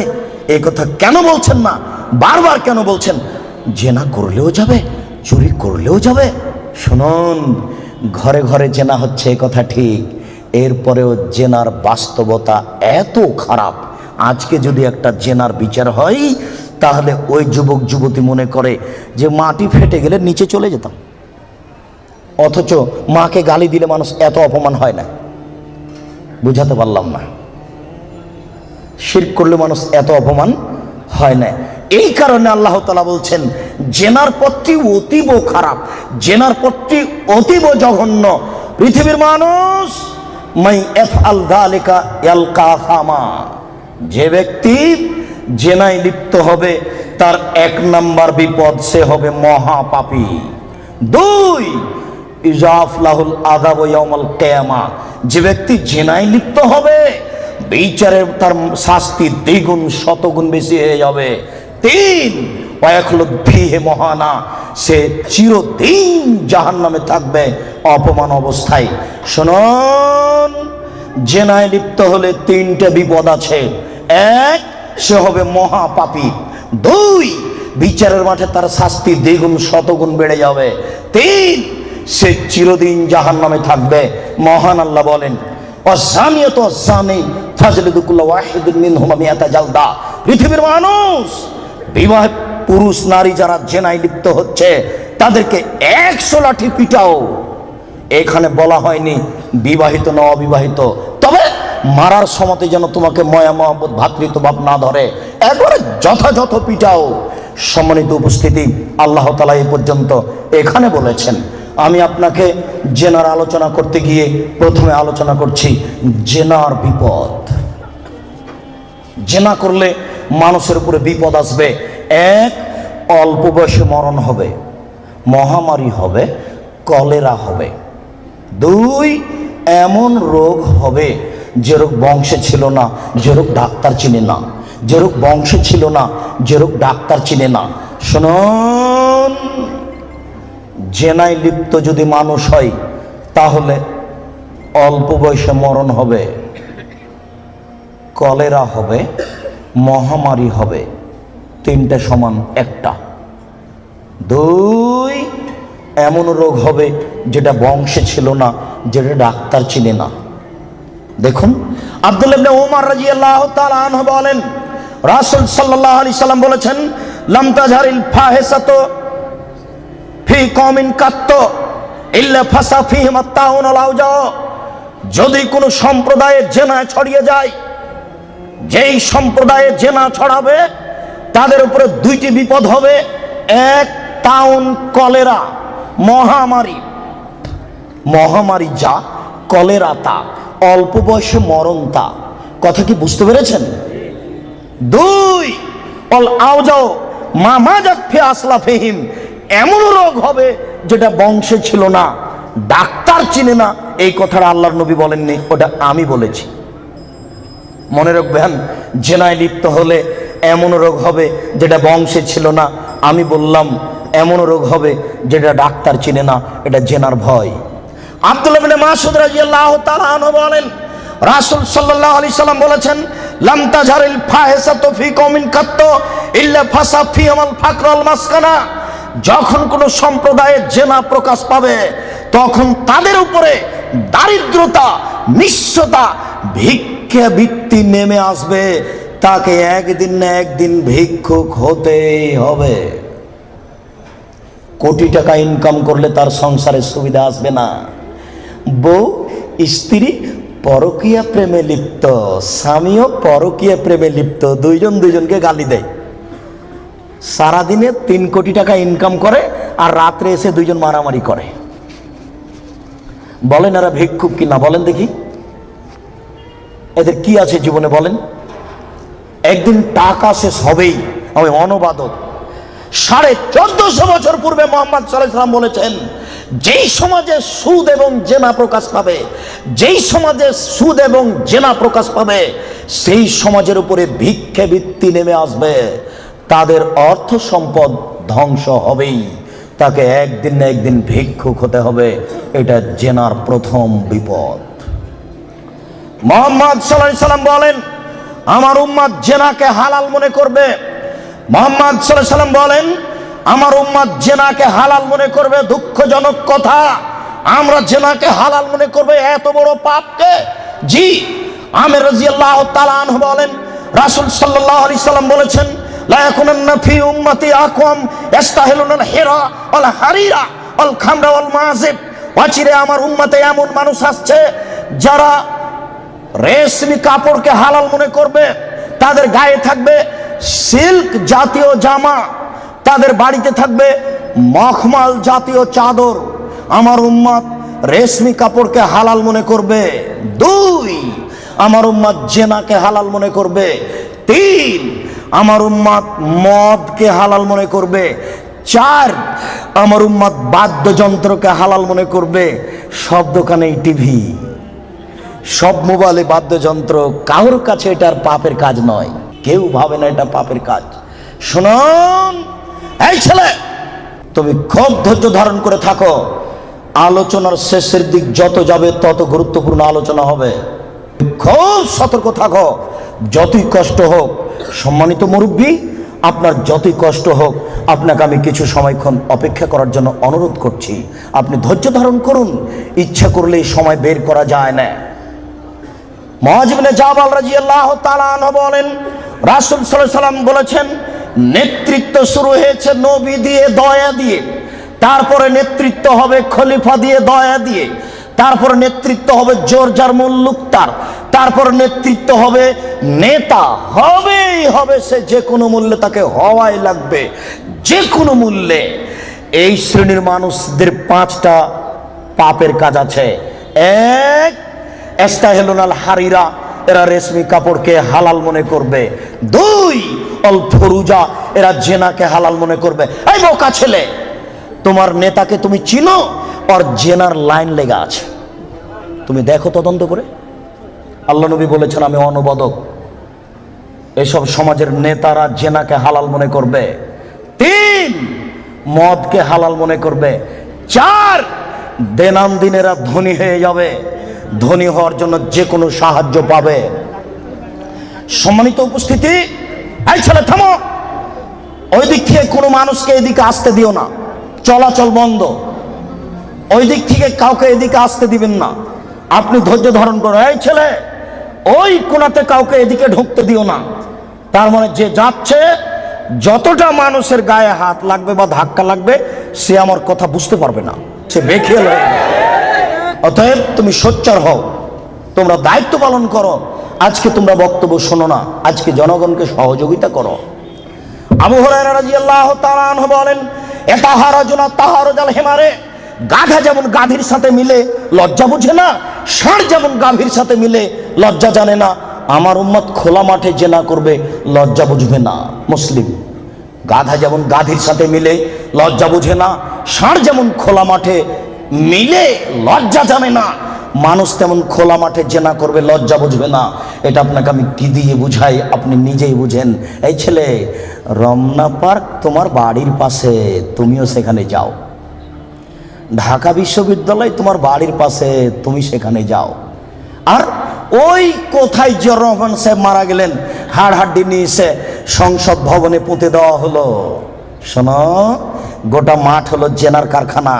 এই রাস্তা দিয়ে মিনিটে লক্ষ মানুষ হাঁটে। ওসি যান, দারোগা যান, চেয়ারম্যান যান, এমপি যান, মন্ত্রী যান, ডিসি যান, এডিসি যান, মিনিটে লক্ষ মানুষ যায়। দেখো তুমি এই রাস্তার উপরে যুবক যুবতীকে চেপে ধরে আছে, যুবক যুবতী রুরু রানের উপরে মাথা দিয়ে ঘুমিয়ে আছে। কেউ কিছু বলে না, বলা নাকি যায় না। কেউ কিছু বলে না, বলা নাকি যায় না, বলা নাকি অপরাধ। এই দেশে নাকি কেউ মানুষ নেই, সবাই নাকি পশু। পশু যদি না হয় তাহলে বলে না কেন? জবাব কে দেবে? কাপুরুষ। জবাব তোমাকেই দিতে হবে। কেউ কেন কিছু বলে না। আল্লাহ রাসূল বলেন, আলাইনানে তাজনিনে জেনা হমান নাজর। এই ছেলে, দুই চোখের জেনা হচ্ছে চোখ দিয়ে দেখা। অল ওজনানে জেনা হমাল ইস্তেমাও, দুই কানের জেনা হচ্ছে কান দিয়ে শোনা। ওয়াল ইয়াদ জেনাহাল বাতস, হাতের জেনা হচ্ছে হাত দিয়ে ধরা। আর রিজল জেনাহাল মাসি, পায়ের জেনা হচ্ছে পা দিয়ে চলা। জেনাল কালব তাতামানা তাস্তাহি, অন্তরের জেনা হচ্ছে পরিকল্পনা করা। জেনাল লেসানে নুতক, জিহ্বার জেনা হচ্ছে কথা বলা। এগুলি সব জেনা। আমি অনুবাদক, হাদিস মুসলিম। এবার তুমি বাঁচো কি করে? এই ছেলে, তোমার মোবাইলে দিন রাত পতিতালয়ের মেয়ে নাচে। শোনো, আল্লাহ রাসূল বলেন, ইন্নাল মারাতা ইজাস্তাতারাত, যখন কোনো মহিলা সাজসজ্জা গ্রহণ করে, সাজগোজ করে। দেখো তুমি বিপদে পড়েছ, তোমার বোনও বিপদে পড়েছে। আমি অনুবাদক। তিনি বলেন, যখন কোনো মহিলা সাজসজ্জা করে, সাজগোজ করে, ঠোঁটে লিপস্টিক দেয়, পাউডার মাখে, ফামারাতবে মাজলিসিন, তারপরে পুরুষের পাশ দিয়ে হেঁটে যায়, ফাইয়া কাদা কাদা জানিয়ে, ও ব্যভিচারণী, ও ব্যভিচারণী, ও ব্যভিচারণী। আমি অনুবাদক। 1450 বছর পূর্বে মুহাম্মদ সাল্লাল্লাহু আলাইহি ওয়াসাল্লাম কথা বলেছেন। আমি অনুবাদক, আমার কিছু করার নেই। আর তোমাকে বলেছি, তোমার মনে আছে দুনিয়াতে দুইটা পাপ আছে, মানুষ না করেই পাপী। মনে আছে কিনা তোমার? দুনিয়াতে দুইটা পাপ আছে, মানুষ না করেই পাপী। তার একটা পাপ হলো, কেউ যদি কাউকে বলে আসো জুয়া খেলি, খেলেইনি, খালি বলেছে আসো খেলি, তাহলে 10 জন ফকিরকে খাওয়াতে হবে। খেলেইনি, খালি বলেছে আসো জুয়া খেলি, তাতে কয়জন ফকিরকে খাওয়াতে হবে? 10 জন ফকিরকে সোয়াজি করে চাউল দিতে হবে, 100 কেজি করে। আরেকটা দুনিয়াতে পাপ আছে, না করেই পাপী। আল্লাহ রাসূল বলছেন, কোন মহিলা যদি সাজগোজ করে, সাজসজ্জা গ্রহণ করে, ঠোঁটে লিপস্টিক দেয়, পাউডার মাখে, ফামারাতবে মাজলিসিন, তারপরে পুরুষের পাশ দিয়ে হেঁটে যায়, তারপরে পুরুষের পাশ দিয়ে হেঁটে যায়, ফাইয়া কাদা কাদা জানিয়ে, ও ব্যভিচারণী, ও ব্যভিচারণী, ও ব্যভিচারণী, ও জেনা করেইনি। আমি অনুবাদক, আমার কিছু করার নেই, আমি নতুনভাবে কিছু বলতে পারি না। 1450 বছর পূর্বে মুহাম্মদ সাল্লাল্লাহু আলাইহি ওয়াসাল্লাম এভাবে বলেছেন। আমি আপনাকে আজকে বাংলা, আরবি থেকে বাংলা করে শোনালাম। এভাবেই তিনি বলেছেন। সম্মানিত উপস্থিতি, এই ছেলে, এখানে তোমাকে আর একটা কথা বলে রাখছি, তুমি মনে রেখো। তুমি কথাকে উল্টে ধরিও না। আজকে তুমি ঢাকা সাভারের কথা উল্টে ধরেছ, তোমার ভুল হয়েছে, তুমি ভুল শুনেছ। আমি বলেছি টিভিতে আন্তর্জাতিক খেলা ক্রিকেট ফুটবল দেখা তো বহু দূরের কথা। আমি বলেছি আন্তর্জাতিক খেলা টিভিতে দেখা তো বহু দূরের কথা, আন্তর্জাতিক খেলার গল্প যেখানে চলে সেখানে বসে থাকাও হারাম। দেখি কোন মায়ের বেটা এই ফটোকে উল্টে ধরতে পারে। আর তোমার বাড়ির উপরে, 5 তলা বাড়ির উপরে অনেকগুলি পতাকা, তার একটা হচ্ছে ব্রাজিলের পতাকা। তুমি ব্রাজিলকে চিনো কে? তুমি কি ব্রাজিলকে চিনো কে? আচ্ছা, তুমি কি কোনোদিন ভেবেছো ব্রাজিলকে? আচ্ছা, তোমার বিদ্যা তো নেই, তোমার কি একটু বুদ্ধিও নেই? তুমি কি মানুষই নও? রাজশাহী চাঁপাইনবাবগঞ্জের ভাষাতে তুমি কি অমানুষ? তোমার ভিতরে কি কোনো মানবতাই নেই? ওরা ইহুদি, ওরা খ্রিস্টান, ওরা ইহুদি, ওরা খ্রিস্টান। শোনো, যদি তারা শোনে যে তুমি পায়খানায় পড়ে গেছ তাহলে অট্ট হাসি দিবে, আর যদি তোমাকে পাশে পাই তাহলে তোমার মাথার উপরে লাথি মারবে, আর যদি তোমাকে পাশে পাই তাহলে আরো 3 বালতি পায়খানা তোমার মাথার উপরে দিয়ে দেবে। বলো দেখি ওরা কারা? ওরা ইহুদি, ওরা খ্রিস্টান, ওরা জন্মসূত্রেই তোমার শত্রু। ওরা বলছে তোমার নবী ভুয়া, মুহাম্মদ সাল্লাল্লাহু আলাইহি ওয়াসাল্লাম ভুয়া নবী। নবী হলে আমাদের মধ্যে থেকে হবে কেন? ইব্রাহিম আমাদের, সুলাইমান আমাদের, দাউদ আমাদের, মুসা আমাদের, ঈসা আমাদের, ইয়াকুব আমাদের, ইউসুফ আমাদের, সব নবী আমাদের। মুহাম্মদ নবী হলে ইহুদি খ্রিস্টানদের মধ্য থেকে হবে, আমাদের মধ্য থেকে হবে। আরে মুহাম্মদ নাকি পৌত্তলিকের মধ্য থেকে হয়েছে। ছি ছি ছি ছি ছি, এ কেন নবী হবে? ছি ছি ছি ছি ছি, এ ভুয়া নবী। তুমি তার পতাকা মাথার উপরে তুলো কাপুরুষ। তোমার বিদ্যাকে আমি কবর দিতে এসেছি, তুমি মনে রেখো তোমার আমি কিছু না কিছু উপকার করবই করবো ইনশাআল্লাহ। শুনুন, দুনিয়াতে 2টি পাপ আছে, মানুষ না করে পাপী। ফুটবল, ক্রিকেট, র্যাকেট খেলা যায় ওই সময়তে যখন টাকার হারজিত থাকবে না, শরীর চর্চা থাকবে, তখন যায়।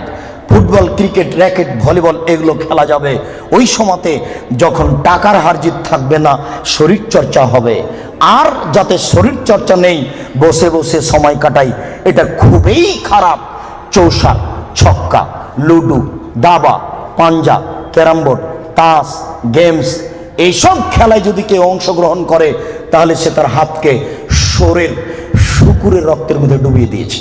মুহাম্মদ সাল্লাল্লাহু আলাইহি ওয়াসাল্লাম বলেন, মান লাইবা বিনারদে শির ফাকাদ আদখালা ইয়াদাহু বিদামি খিনজির। কেউ যদি চৌসার, ছক্কা, লুডু, দাবা, পাঞ্জা, ক্যারাম বোর্ড, তাস, গেমস এই ধরনের খেলায় অংশগ্রহণ করে সে তার হাতকে শরীর শুকুরের রক্তের মধ্যে ডুবিয়ে দিয়েছে। তুমি সাবধান থাকো। সম্মানিত উপস্থিতি, রাসূল সাল্লাল্লাহু আলাইহি ওয়াসাল্লাম বলেন, ইন্না মিম্মা তাখাওয়াফা আলা উম্মতি, আমার উম্মতের উপরে আমি সবচেয়ে যেটা বেশি ভয় করি, পৃথিবীর মানুষ, আমি বলে গেলাম মুহাম্মদ সাল্লাল্লাহু আলাইহি সাল্লাম, আমার উম্মতের উপরে আমি সবচেয়ে যেটা বেশি ভয় করি, 1 নম্বর ভয় হচ্ছে আমার উম্মত জেনায় লিপ্ত হবে, এইটা আমার ভয়। 2 শাহওয়াতুল খাফিয়া, আমার উম্মত গোপন পাপে লিপ্ত হবে, এইটা আমার ভয়। আমার উম্মত গোপন পাপে লিপ্ত হবে, এইটা আমার ভয়। ছেলে মেয়ে, যুবক যুবতী গোসলখানাতে ঢুকলেই পাপ করছে, একাই হলেই পাপ করছে। পুরুষ নারীর জন্য যে কত জেনার গোপন পাপের ব্যবস্থা হয়েছে এখন হিসাব করা যায় না। এই ছেলে, তুমি আছো ঢাকা লালবাগে আর তোমার বান্ধবী আছে লন্ডনে, 2 জন মিলে মোবাইলে গল্প করছো গোপনে। গল্প করতে করতে জামা কাপড় খুলতে লাগলে, খুলতে খুলতে খুলতে এখন 2 জনই উলঙ্গ, 2 জন 2 জনকে দেখতে পাচ্ছে। 2 জনের মধ্যে ব্যবধান হলো 5000 কিলোমিটার। অবাক গোপন পাপ, আশ্চর্য, অবাক। এই ছেলে, তুমি যখন থাকো না তখন তোমার মা মোবাইলে গোপন জেনা করে, প্রেমের গল্প করে, তোমার মা তাহাজ্জুদ পড়ে। এই ছেলে শোনো, তুমি আর তোমার মা যখন থাকে না তখন তোমার বোন মোবাইলে জেনার গল্প করে। মোবাইল মানে জেনা। আল্লাহ নবী 1450 বছর পূর্বে বলেছেন আমার উম্মত গোপন পাপে লিপ্ত হবে। 15 বছর পূর্বে এইভাবে গোপন পাপ মোবাইলে হতো না।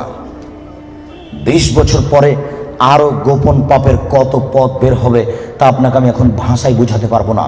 মুহাম্মদ সাল্লাল্লাহু আলাইহি ওয়াসাল্লাম বলেছেন, আমার জীবনে বড় ভয়, 1, আমার উম্মত জিনায় লিপ্ত হবে, 2, আমার উম্মত গোপন পাপে লিপ্ত হবে।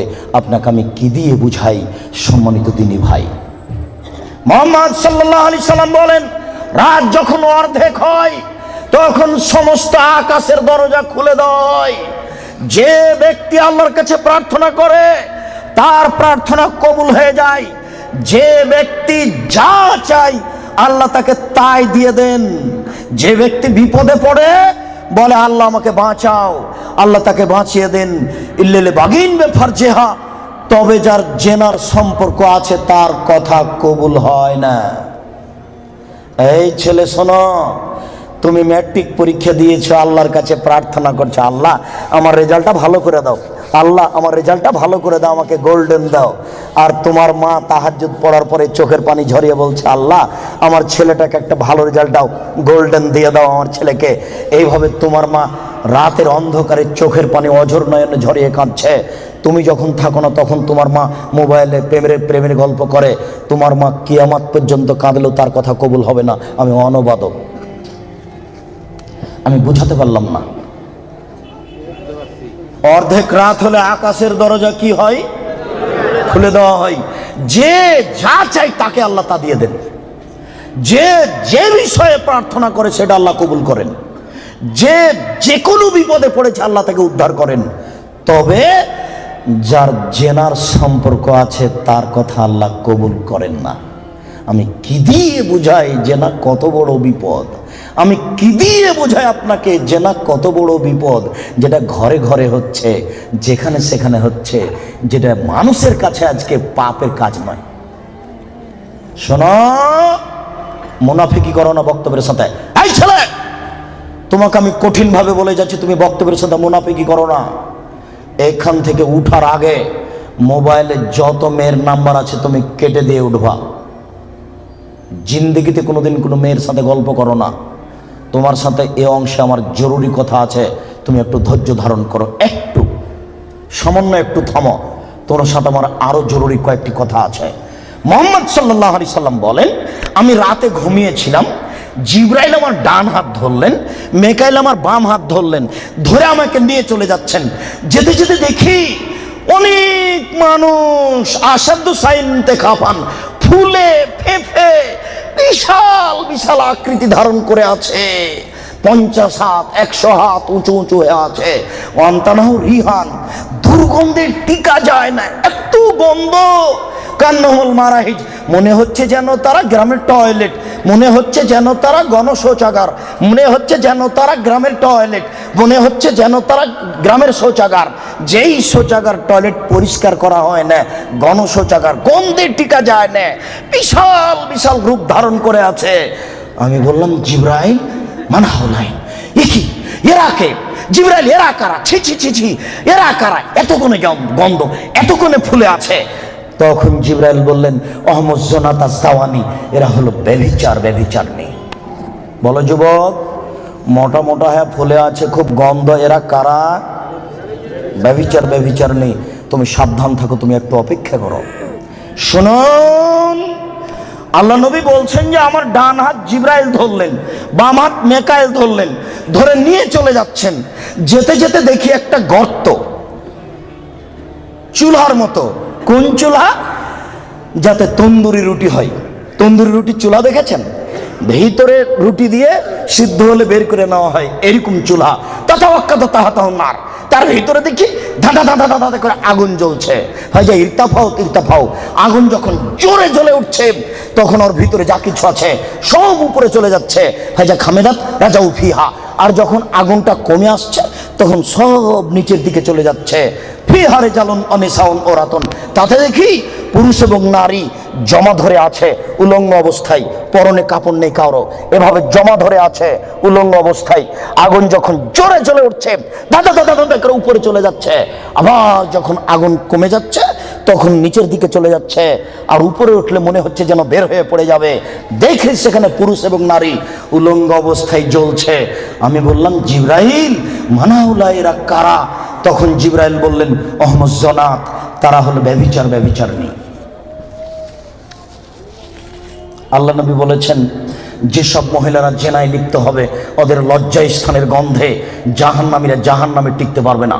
যেসব মহিলারা জেনায় লিপ্ত হবে ওদের লজ্জা স্থানের গন্ধে জাহান্নামীরা জাহান্নামে টিকতে পারবে না। যেসব মহিলারা জেনায় লিপ্ত হবে ওদের লজ্জা স্থানের গন্ধে জাহান্নামীরা জাহান্নামে টিকতে পারবে না। মুহাম্মদ সাল্লাল্লাহু আলাইহি সাল্লাম বলেছেন। শুনুন সম্মানিত দিনী ভাই, আবু হুরায়রা রাদিয়াল্লাহু তাআলা আনহু বলেন রাসূল সাল্লাল্লাহু আলাইহি সাল্লাম বলেছেন আল বিকরু বিল বিকরি জিলদুমি ওয়া তাগরিবু সানা। অবিবাহিত ছেলে মেয়ে যদি জিনায় লিপ্ত হয় তাহলে তাকে 100 লাঠি পিটিয়ে এলাকা থেকে 1 বছরের জন্য তাড়িয়ে দিতে হবে। তিনি বলেন বিবাহিত পুরুষ নারী যদি জেনায় লিপ্ত হয় তাহলে তাকে ইট ঢেল পাথর দিয়ে মেরে মেরে মেরে ফেলতে হবে।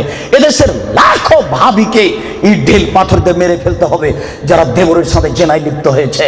এদেশের লাখো দুলাভাইকে ইট ঢেল পাথর দিয়ে মেরে ফেলতে হবে যারা সেলিকার সাথে জেনায় লিপ্ত হয়েছে।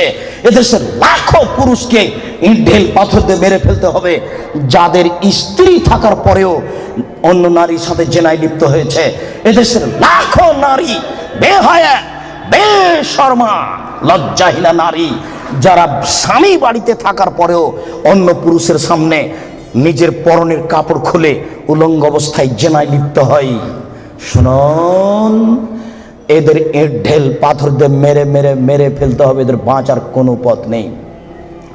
রাসূল সাল্লাল্লাহু আলাইহি সাল্লাম বলেন 3 শ্রেণীর মানুষকে হত্যা করতে হয়, তবে 2 শ্রেণীর মানুষের বাঁচার পথ আছে।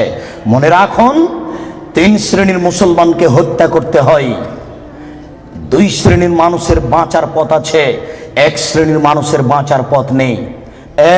এক, কেউ যদি বলে আমি কোরআন মানি না তাহলে তাকে হত্যা করতে হবে। কেউ যদি বলে গাভীর দুধ হারাম তাহলে তাকে হত্যা করতে হবে। কেউ যদি বলে মদ হালাল তাহলে তাকে হত্যা করতে হবে। সরকারের পক্ষ থেকে গলায় ফাঁস দেওয়া হয়েছে, ফাঁস টান টান, তখন বলছে বলেছে আমার ভুল হয়েছে, আমি কথা ফিরিয়ে নিলাম, তাহলে তাকে আর ফাঁসি দিতে হবে না, নামিয়ে নিতে হবে, বেঁচে গেল। পাপ করেছিল হত্যার যোগ্য। আমি বুঝাতে পারলাম না মনে হয়। 2, কেউ যদি কাউকে হত্যা করে তাহলে তাকে হত্যা করতে হবে, এর নাম কেসাস। এই ছেলে, তোমার দাদার বয়স 90 বছর, তাহাজ্জুদ পড়ে ফজরের টাইমে বের হচ্ছিল মসজিদে নামাজ পড়তে যাবে। কালকে তোমার দাদাকে একটা ছেলে গালি দিয়েছে, তাহাজ্জুদ পড়তে বের হওয়ার সময়তে দেখো ওই ছেলেটা, তোমার দাদা এক থাপ্পড় দিতে ছেলেটা মারা গেছে। এখন তোমার দাদাকে কেসাস স্বরূপ ফাঁসি দিতে হবে সরকারের পক্ষ থেকে, তবে তোমার দাদার বাঁচার পথ আছে। ওই ছেলেটার বাপ মা যদি বলে আচ্ছা যাক আমাদের ছেলেকে মেরেছে আমরা মারবো না, তাহলে তোমার দাদা বেঁচে গেলেন। কথা কি বুঝাতে পেরেছি? 3, রাজুলুন জানা বাদা হেসানিন, কে যদি বিবাহ করার পরে জেনায় লিপ্ত হয় তাহলে তাকে হত্যা করতে হবে, তার বাঁচার কোনো পথ নেই। কেউ যদি বিবাহ করার পরে জেনায় লিপ্ত হয় তাহলে তাকে হত্যা করতে হবে, তার বাঁচার পথ নেই। একটু জাতের মিন গামে দিয়ে গামের সম্প্রদায়ের একজন মহিলা আসলো আল্লাহ রাসূলের দরবারে, এসে বলছে তাহিরনি ইয়া রাসূলুল্লাহ, হে আল্লাহ রাসূল আপনি আমাকে পবিত্র করুন। তখন আল্লাহ রাসূল বললেন ইরজি, বাড়ি তুমি ফিরে যাও, আস্তাগফিরুল্লাহ, আল্লাহর নিকটে ক্ষমা চাও, ও তুবি ইলাইহি, তুমি তওবা করো, তোমার পাপ ক্ষমা হয়ে যাবে। তখন মহিলাটি বলছে তুরাদ্দাদুনি কামা রাদ্দাদা মাইজ ইবনে মালিক, আপনি মাইজ ইবনে মালিকের বিচার না করে বারবার ফিরিয়ে দিয়েছিলেন, আপনি কি আমাকে সেইভাবে ফিরিয়ে দিতে চাচ্ছেন? আমার পেট উঁচু হয়েছে, অবৈধ সন্তানে আমার পেটে অবৈধ সন্তান রয়েছে, দয়া করে আপনি আমাকে ফিরিয়ে দিন না, আমার বিচার করে দেন। তখন আল্লাহ রাসূল বললেন আচ্ছা ঠিক আছে, ইরজিই হাত্তা তালিদি, তুমি বাড়ি চলে যাও, যেদিন তোমার বাচ্চা হবে সেদিন আসিও, বিচার করে দেব। মহিলা বাড়ি চলে গেল।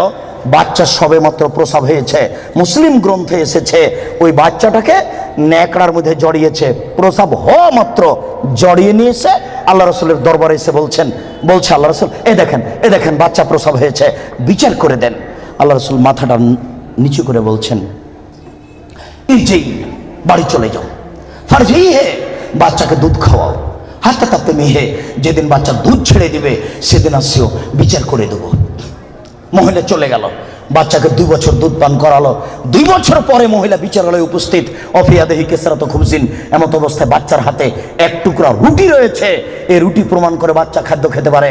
ফাওয়াসাদাহু বেয়াদি রাজুলিন মিনাল মুসলিমিনা, আল্লাহ রাসূল ওই ছেলেটাকে একজন মুসলমানের হাতে সমর্পণ করলেন, বললেন যাও তুমি এই ছেলেটাকে লালন পালন করো।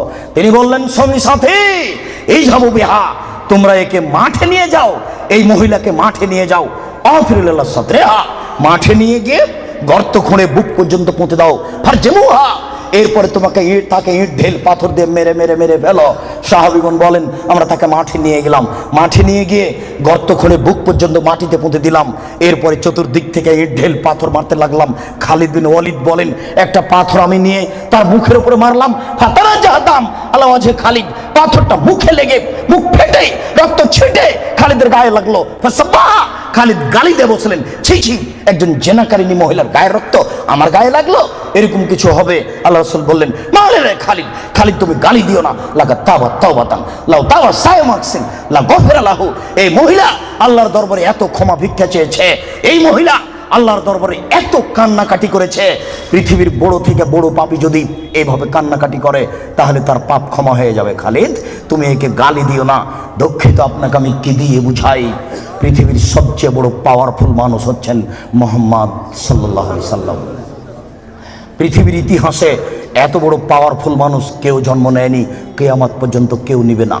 জান্নাতের গেটে বড় অক্ষরে লেখা আছে সর্বপ্রথমে যিনি জান্নাতে প্রবেশ করবেন তিনি হলেন মুহাম্মদ সাল্লাল্লাহু আলাইহি সাল্লাম।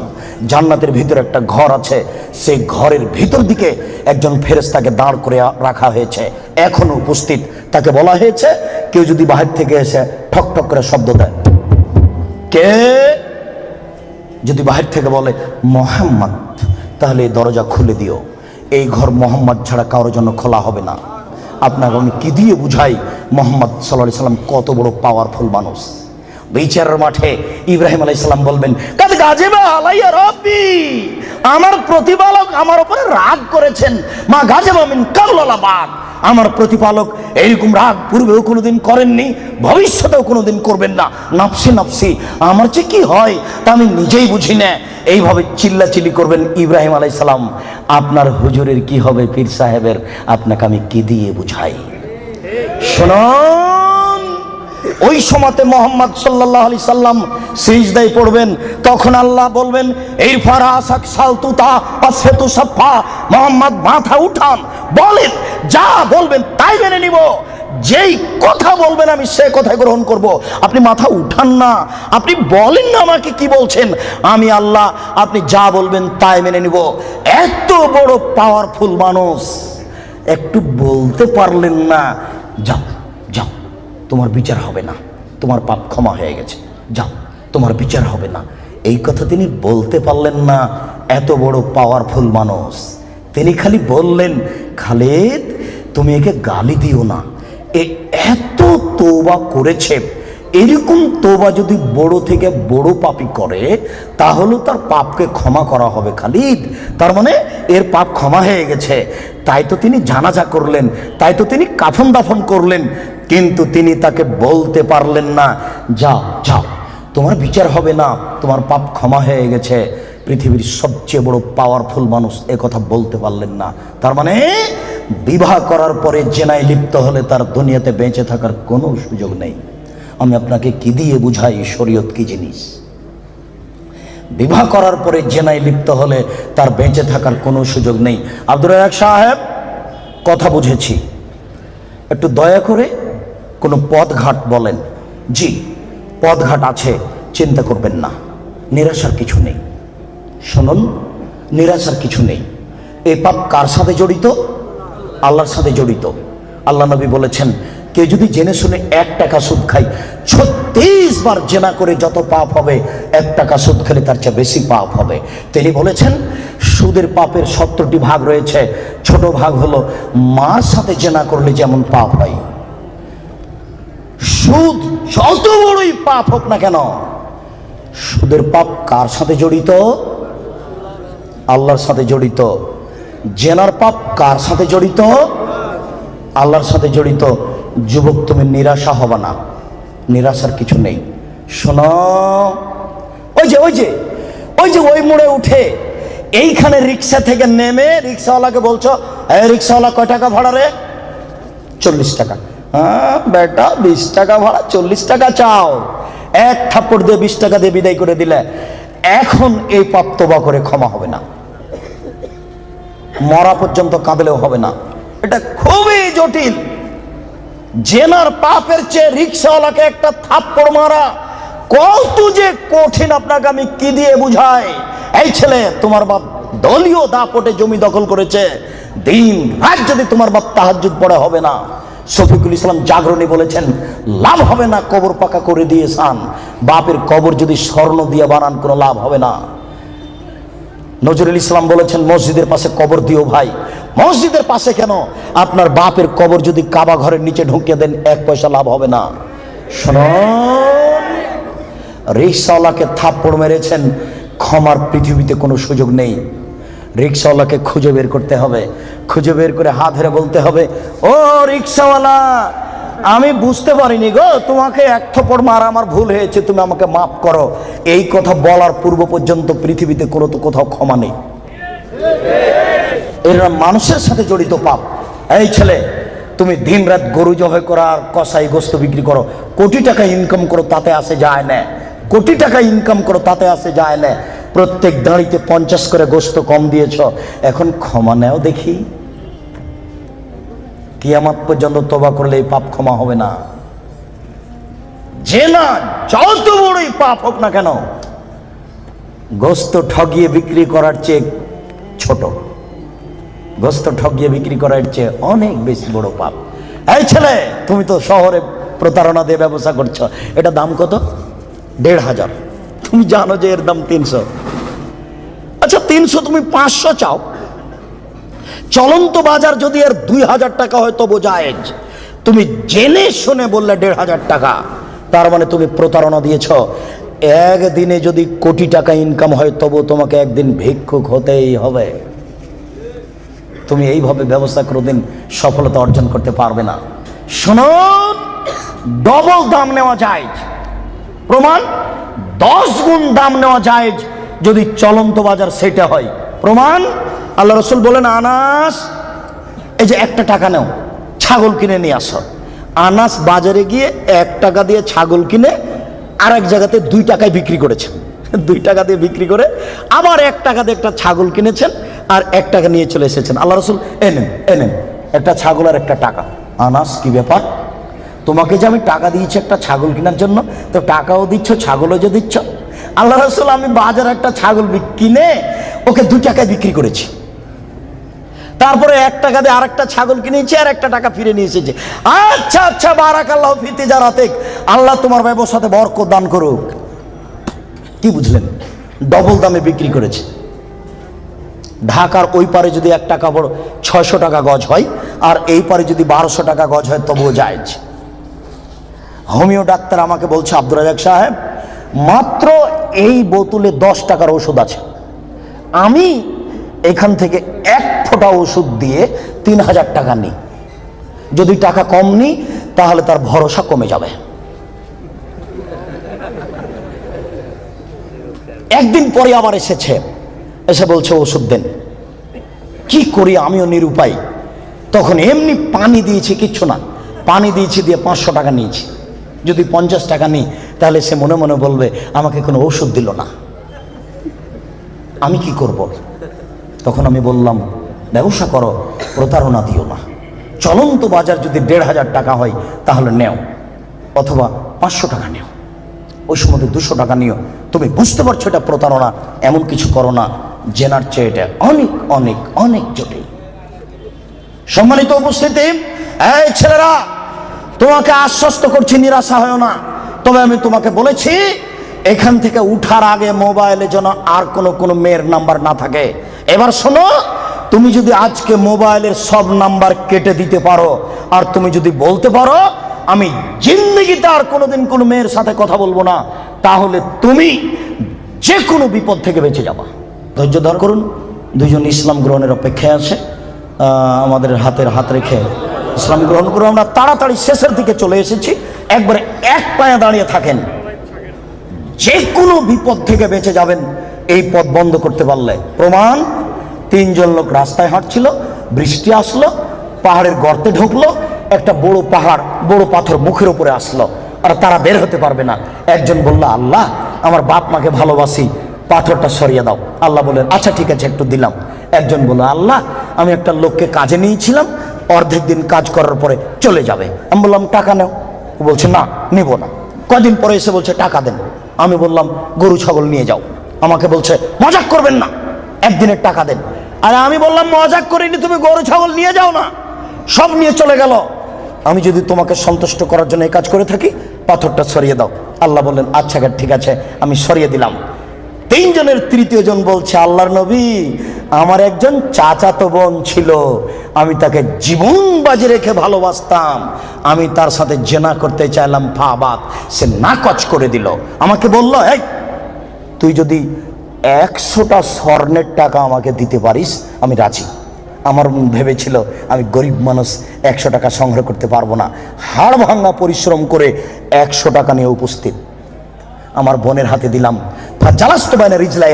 আমি তার 2 পায়ের মাঝে বসলাম, আমি জেনা করব।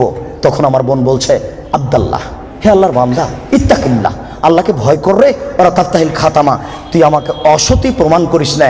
এ আল্লাহর বান্দা, তুই আল্লাহকে ভয় কররে, আমাকে অসতী করিস না। ফাকুমতা আনহা, আমি ওখান থেকে উঠে গেছি তোমার ভয়ে, পাথর সরিয়ে দাও। আল্লাহ বললেন, আচ্ছা ঠিক আছে, আমি পাথর সরিয়ে দিলাম। এ দেখো, বিপদ থেকে বেঁচে গেল জেনা বন্ধ করার কারণে। আমি মানে বুঝাতে পারলাম না। বুখারী মুসলিমের হাদিস। 2, এই ছেলে শোনো, শুধু বাঁচা নয়, আজকে থেকে তুমি যদি বলতে পারো, কোনো মেয়ে যদি তোমার সাথে জেনার গল্প করতে চাই, তাহলে তুমি মোবাইলে বলবা, এমনি আখাফুল্লাহ, আমি আল্লাহকে ভয় করি, জিন্দেগিতে আমি তোমার সাথে আর কোনোদিন কথা বলবো না, তুমি আমার সাথে কথা বলবো না। এই কথা যদি তুমি বলতে পারো, বিচারের মাঠে তুমি বিশেষ ছায়াতলে 7 শ্রেণীর মানুষ থাকবে, তার মধ্যে তুমি একজন। বুখারী মুসলিম। আমি কি বুঝাতে পেরেছি? তার মধ্যে তুমি একজন। 3, এবার তোমাকে ছেড়ে চলে আসলাম তোমার বোন আর তোমার মায়ের কাছে।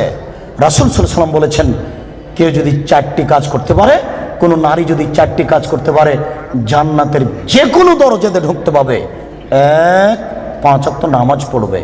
2, রমজান মাসের রোজা থাকবে। 3, স্বামীকে মেনে চলবে। 4, জেনায় লিপ্ত হবে না, জান্নাতের যে কোনো দরজাতে ঢুকতে পাবে, কোনো সমস্যা নেই।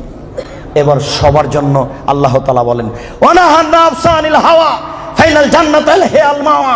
পৃথিবীর মানুষ তোমরা শুনে রাখো, আমি আল্লাহ বলছি, তোমরা যদি তোমাদের প্রবৃত্তিকে ঠেকাতে পারো, যদি বলো আর কোনোদিন জেনায় লিপ্ত হব না, তাহলে আমি আল্লাহ তোমাদের জন্য জান্নাতুল মাওয়া রেখেছি। যারা প্রবৃত্তিকে ঠেকাতে পারবে তাদের জন্য আল্লাহ জান্নাতুল মাওয়া রেখেছেন। সম্মানিত উপস্থিতি, জেনা যত বড়ই পাপ হোক না কেন, আজকে আপনি সেখান থেকে ফিরে আসার চেষ্টা করুন, আল্লাহ আপনাকে রক্ষা করবেন ইনশাআল্লাহ।